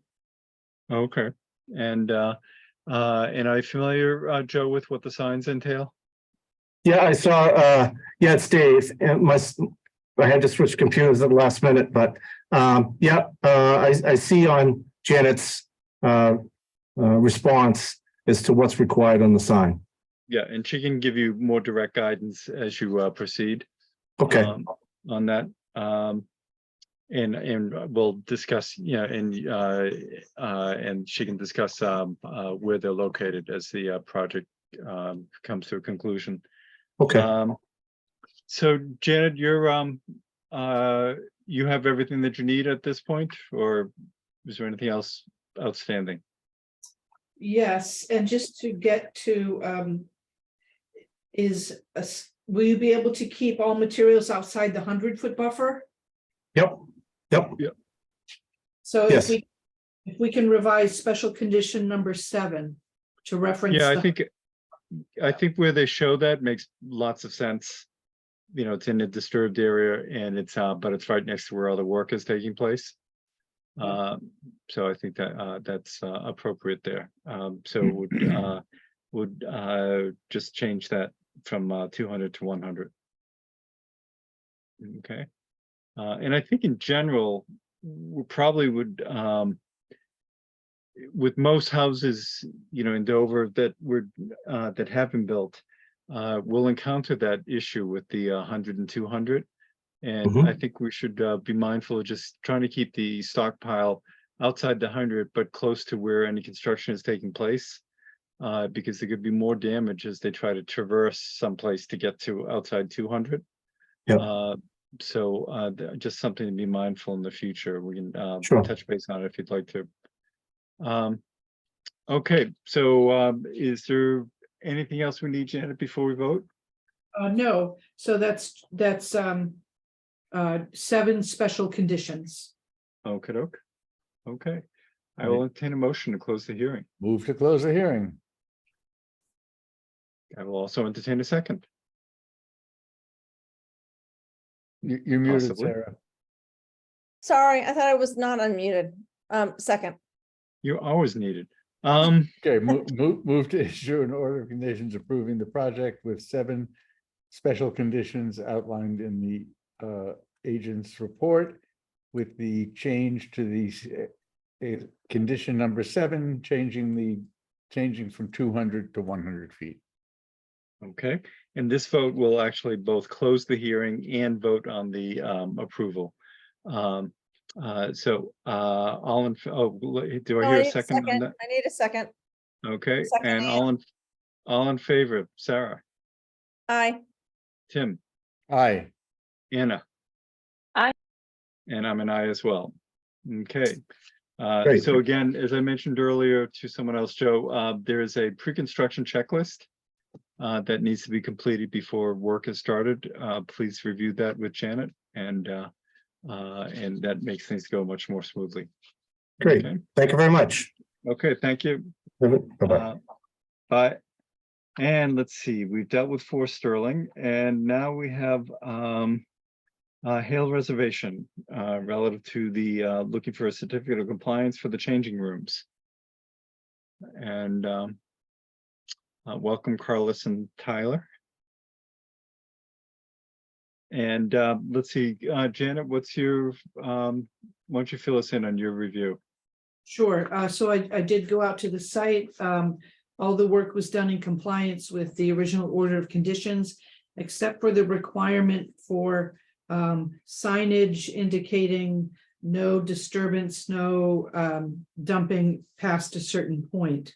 And that would be along the back portion of the property, the limit of work line. I do think that that would be important to add. I know Tyler was concerned about the erosion control being a tripping hazard. I think that we could go ahead and approve removal of the erosion control pending installation of the sign, and I can contact Tyler and give him more information on what we require. Mm-hmm. So I'm just, because I'm trying to remember how this looks.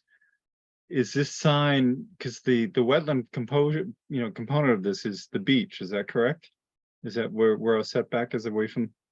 No, there's BBW on. Oh, is there? Oh, from the other side. Okay, great. Okay, that makes sense. Okay, then why don't you you can handle that with Tyler. Things have been pretty responsive. So, is there any other things for us to be concerned about relative prior to voting on this? I would suggest that we allow them to go ahead and remove the erosion control, but I would like to see the signage go in before the commission approves the COC. What stage are you at relative to campers and all that, Tyler? Is that started? No, the first day of camp is June 26th. Okay. At that site. I don't have a problem voting on this and approving this, but subject to, but not granting the certificate in hand unless the signage is in place. Does that cover your tracks, Janet? Yeah, that would be good. Okay. Then why don't we? I'll entertain a motion to grant the certificate of compliance based on that. Move to grant a certificate of compliance for Hale Reservation request number 144-0881, subject to signage being completed before issuance. Okay. Oh, second. Thank you. And all in favor, Sarah? Aye. Anna? Aye. Tim? Aye. And I'm an aye. Great. So that didn't take too long. And so right. Yeah. Okay, so thank you very much. And if you tally, just make sure you communicate with Janet and get those signs taken care of. Okay. Thanks very much. You have a good summer. Thank you. Thanks. And let's see. Did anyone have a chance to review minutes? I did, and I didn't see any issues, Okay. but Janet's our minute. Oh, that's right, because I was just going to comment that I didn't recall seeing those, but I didn't know if I Yeah. missed them. So did you have a chance to review them, Janet? I did not. No. Oh, All okay. right, so we can- should push Yeah. it back. We'll just hold, yeah, well, I mean, I kidding, I was so, Lori, I was so happy to see something from May 10th. This was, we're almost there. This is awesome. So, and of course, and I saw that and I said, oh, on May 10th, I can't vote. So I wasn't here. Okay, then, so we'll move on to that. The question before I go, I see Sally on here. And so I'm just curious what are you up to, Sally? What am I up to? I am just curious to hear what is happening with the enforcement orders. Which ones? To 12 and 14. Oh, Mill 12 Hill. and 14. Oh, I don't know if I'd mentioned those earlier. I didn't, were you on at the very beginning? Yeah, I saw it at the end of the agenda, so I didn't tune in until, Oh, okay, got it. So you what guys we, went out well, of order on me again. I did, actually, I'm looking at, Yeah, we did go out of order, Sally. yeah, I didn't even see where you are even now that I'm looking at it. I'm but used to it at trustees of always the CR program is at the end of Oh, the I night. see. I see down at the bottom, yeah, where it says review and update. Okay, so what the council was there for two of the parties. And so we outlined to them that we had an enforcement order that will be going out tomorrow, that will be going to 12 and 14. And that 36 Farm can request a copy of that. Okay.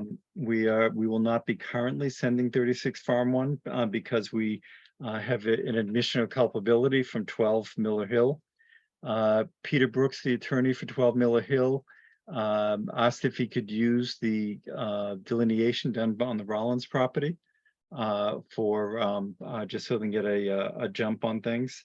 And we had no problem with that, but we do require them to delineate the wetlands line behind 12 and 14, which he will be taking care of.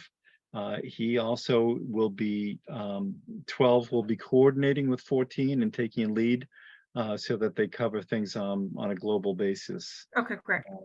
So that's where, that's a quick wrap up of where they are at this point in time. All right, and you said there was two lawyers. Was that Peter Brooks and Gregor McGregor? Correct. Okay. Mhm. All right, I appreciate the update. Okay, you're welcome. Thank you all. Okay. Bye. Okay, Thanks, night. Sally. Okay, okay, so the conservation agent, I guess there's a May invoice, which, to be honest, I have not had a chance to review, Janet, but I will do that in the next couple days. And I saw you had a question about April, and April is in process. I saw that email you got from Lori. Okay, and then and on your annual contract, we were going to, Lori and I had been looking at things, and I talked to you about submitting that to the town manager. And Carl was the interim town manager, and I think, did you get the email today regarding Carl's wife? Janet? Yes. Oh, Yeah. okay. So I don't know if the commissioners, Carl Valenti's wife passed away suddenly. I saw that Yeah, email. and but we also in reviewing things, I guess it was the selectmen who signed off on the last contract. So somebody, I'm trying to think, we have, we approved, did we formally vote on that at our last meeting for the commission to approve that? I think we No. did. No, Oh, we did not, or we did? you did not. We Oh, didn't? okay. So what I mentioned with, talked to Janet, even though our regulation says that we can approve these things, I thought it would be prudent for us to submit it to the town manager, since Chris Twelly had been involved in this earlier, and we just wanted to keep that same chain of communication open, just on the full communication basis. But it turns out it was the selectmen who actually signed off on it last year.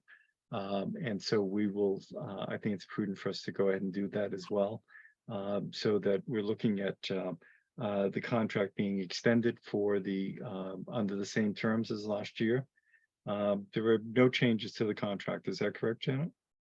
That's right. Although, John, you and I had discussed, because we're getting close to the deadline, that that the commission could approve it with the understanding that the selectmen would be consulted as to whether they need to approve it as well. Right, they and I do- have no problem. I have no problem. I pick up a concern that we will, if we go ahead and approve it tonight and we get all the commission signatures on it, that we will go ahead and carry that over starting July 1, regardless of whether we've had signatures from the selectmen. So we will continue the terms of the contract because we apparently have a basis where we can do so, but I think it's prudent to get them to sign off on it as well. And So- also, I mean, we have Janet in our budget, correct? I mean, We do. The only concern we have is that we're still running at a run rate that's higher than what the contract amount is. right, So this last month, this is a phenomenal number of submissions. So I expect that this month will be higher. But we're again hoping that we'll get things down back into a normal run rate, which we came close to for a couple months there. So I think we're on good grounds to say that we're acting responsibly on that end. okay. And that we still do have funds to cover some overages. And the other, I had spoken to Carl Valenti at one point that about the idea of getting a special disbursement due to the workload. But I will probably have to start that all over again. But we have another fiscal year ahead of us to work that out. So with the new town manager, which I hear, Lori, we have the new town manager starting in the next few weeks. Is that? I'm not sure when he's starting, but I know they selected somebody. Oh, they Okay. did. Okay, well, that's good. I guess they're still ironing things out contractually, I think is what I heard.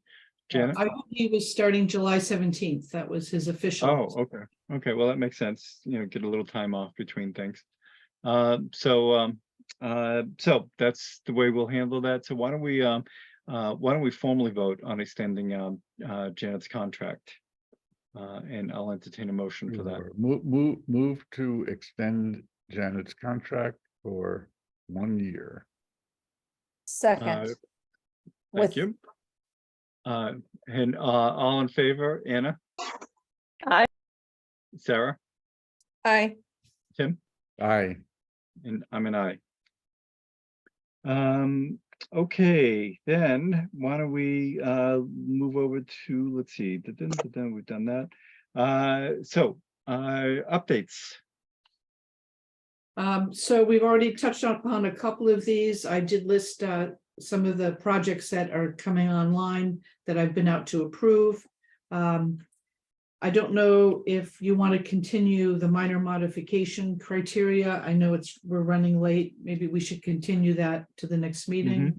The Tree Preservation Committee, we've completed our final report. That's going to be online. I'll send the link to everyone. Super.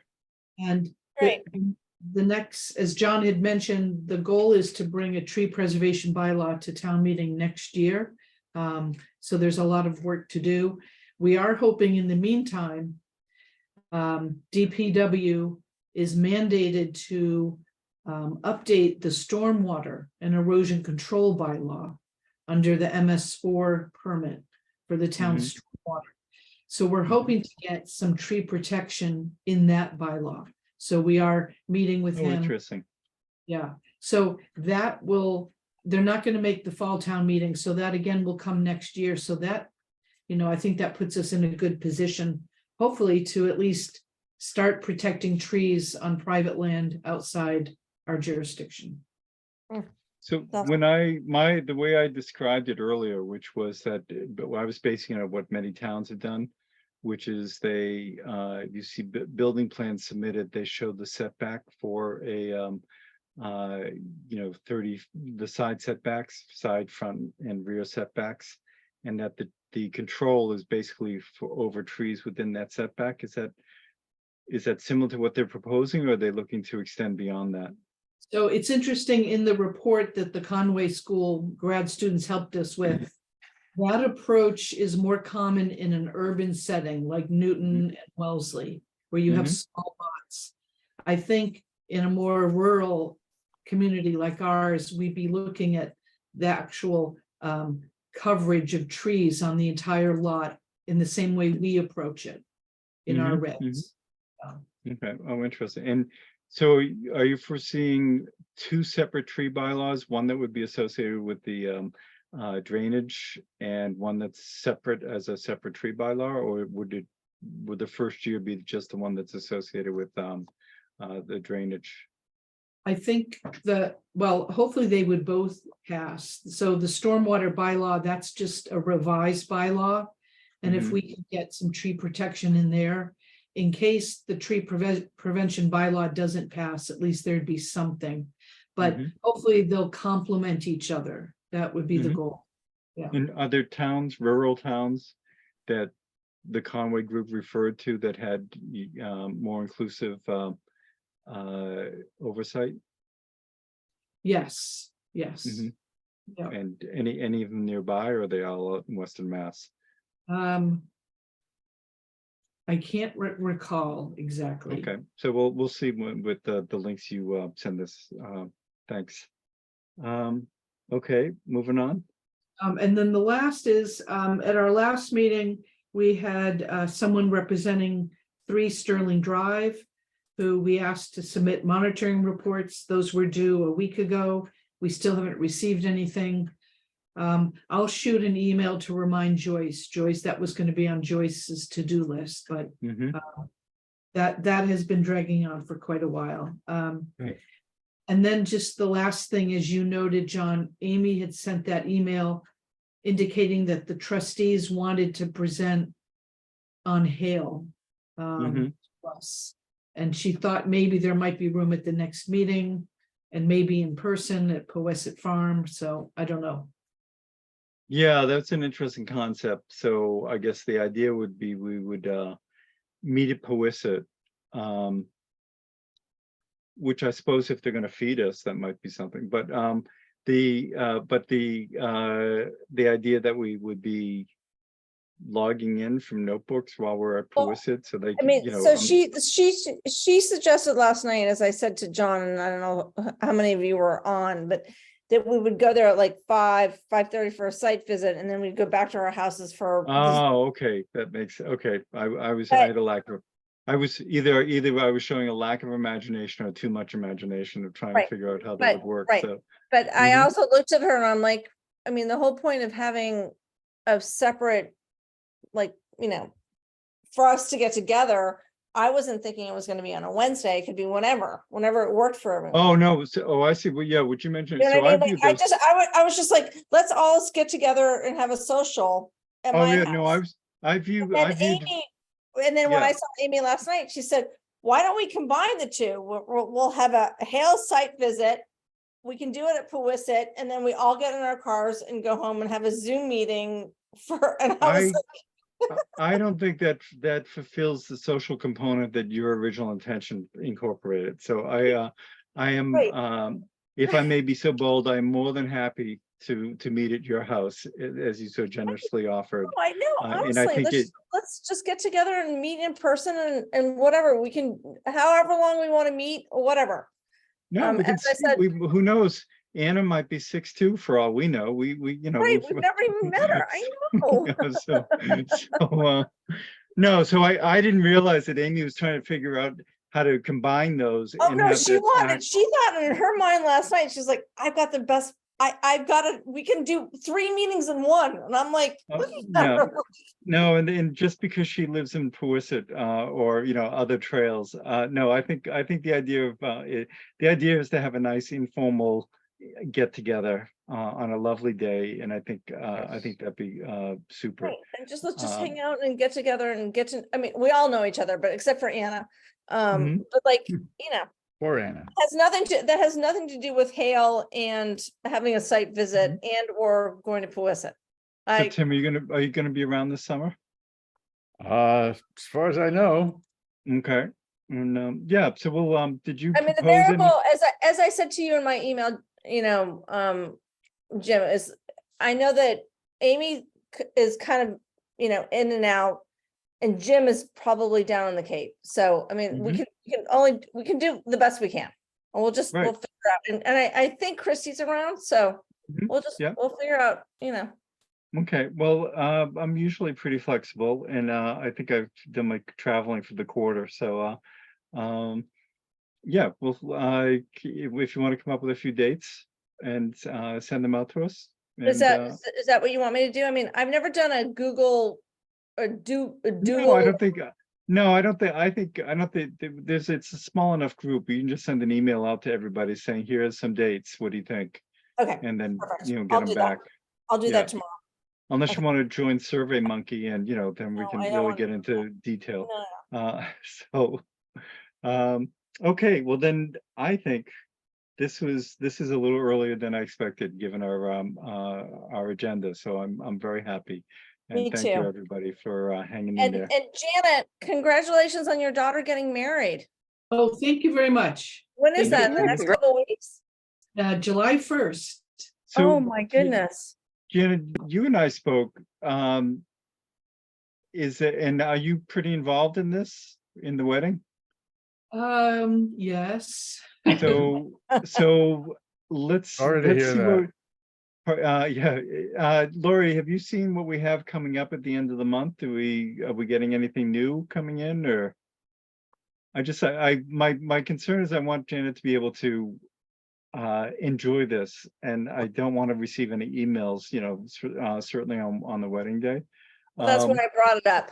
I and was doing a plug for Janet, like she doesn't need to get inundated with And I like, think frankly, Janet, if you know, we can see what comes in, but if there are some simple things, I'm more than happy to step in and just, you know, if there's a quick site visit or something like that. I really think you should be able to shut things off and not worry about things. I appreciate that. I have enough gray hair, so if I'll let you know. I wish I could say the same. So, I think we just have a lot of continued things for administrative. So I don't think there's anything new. Is that right, Lori, for the next meeting?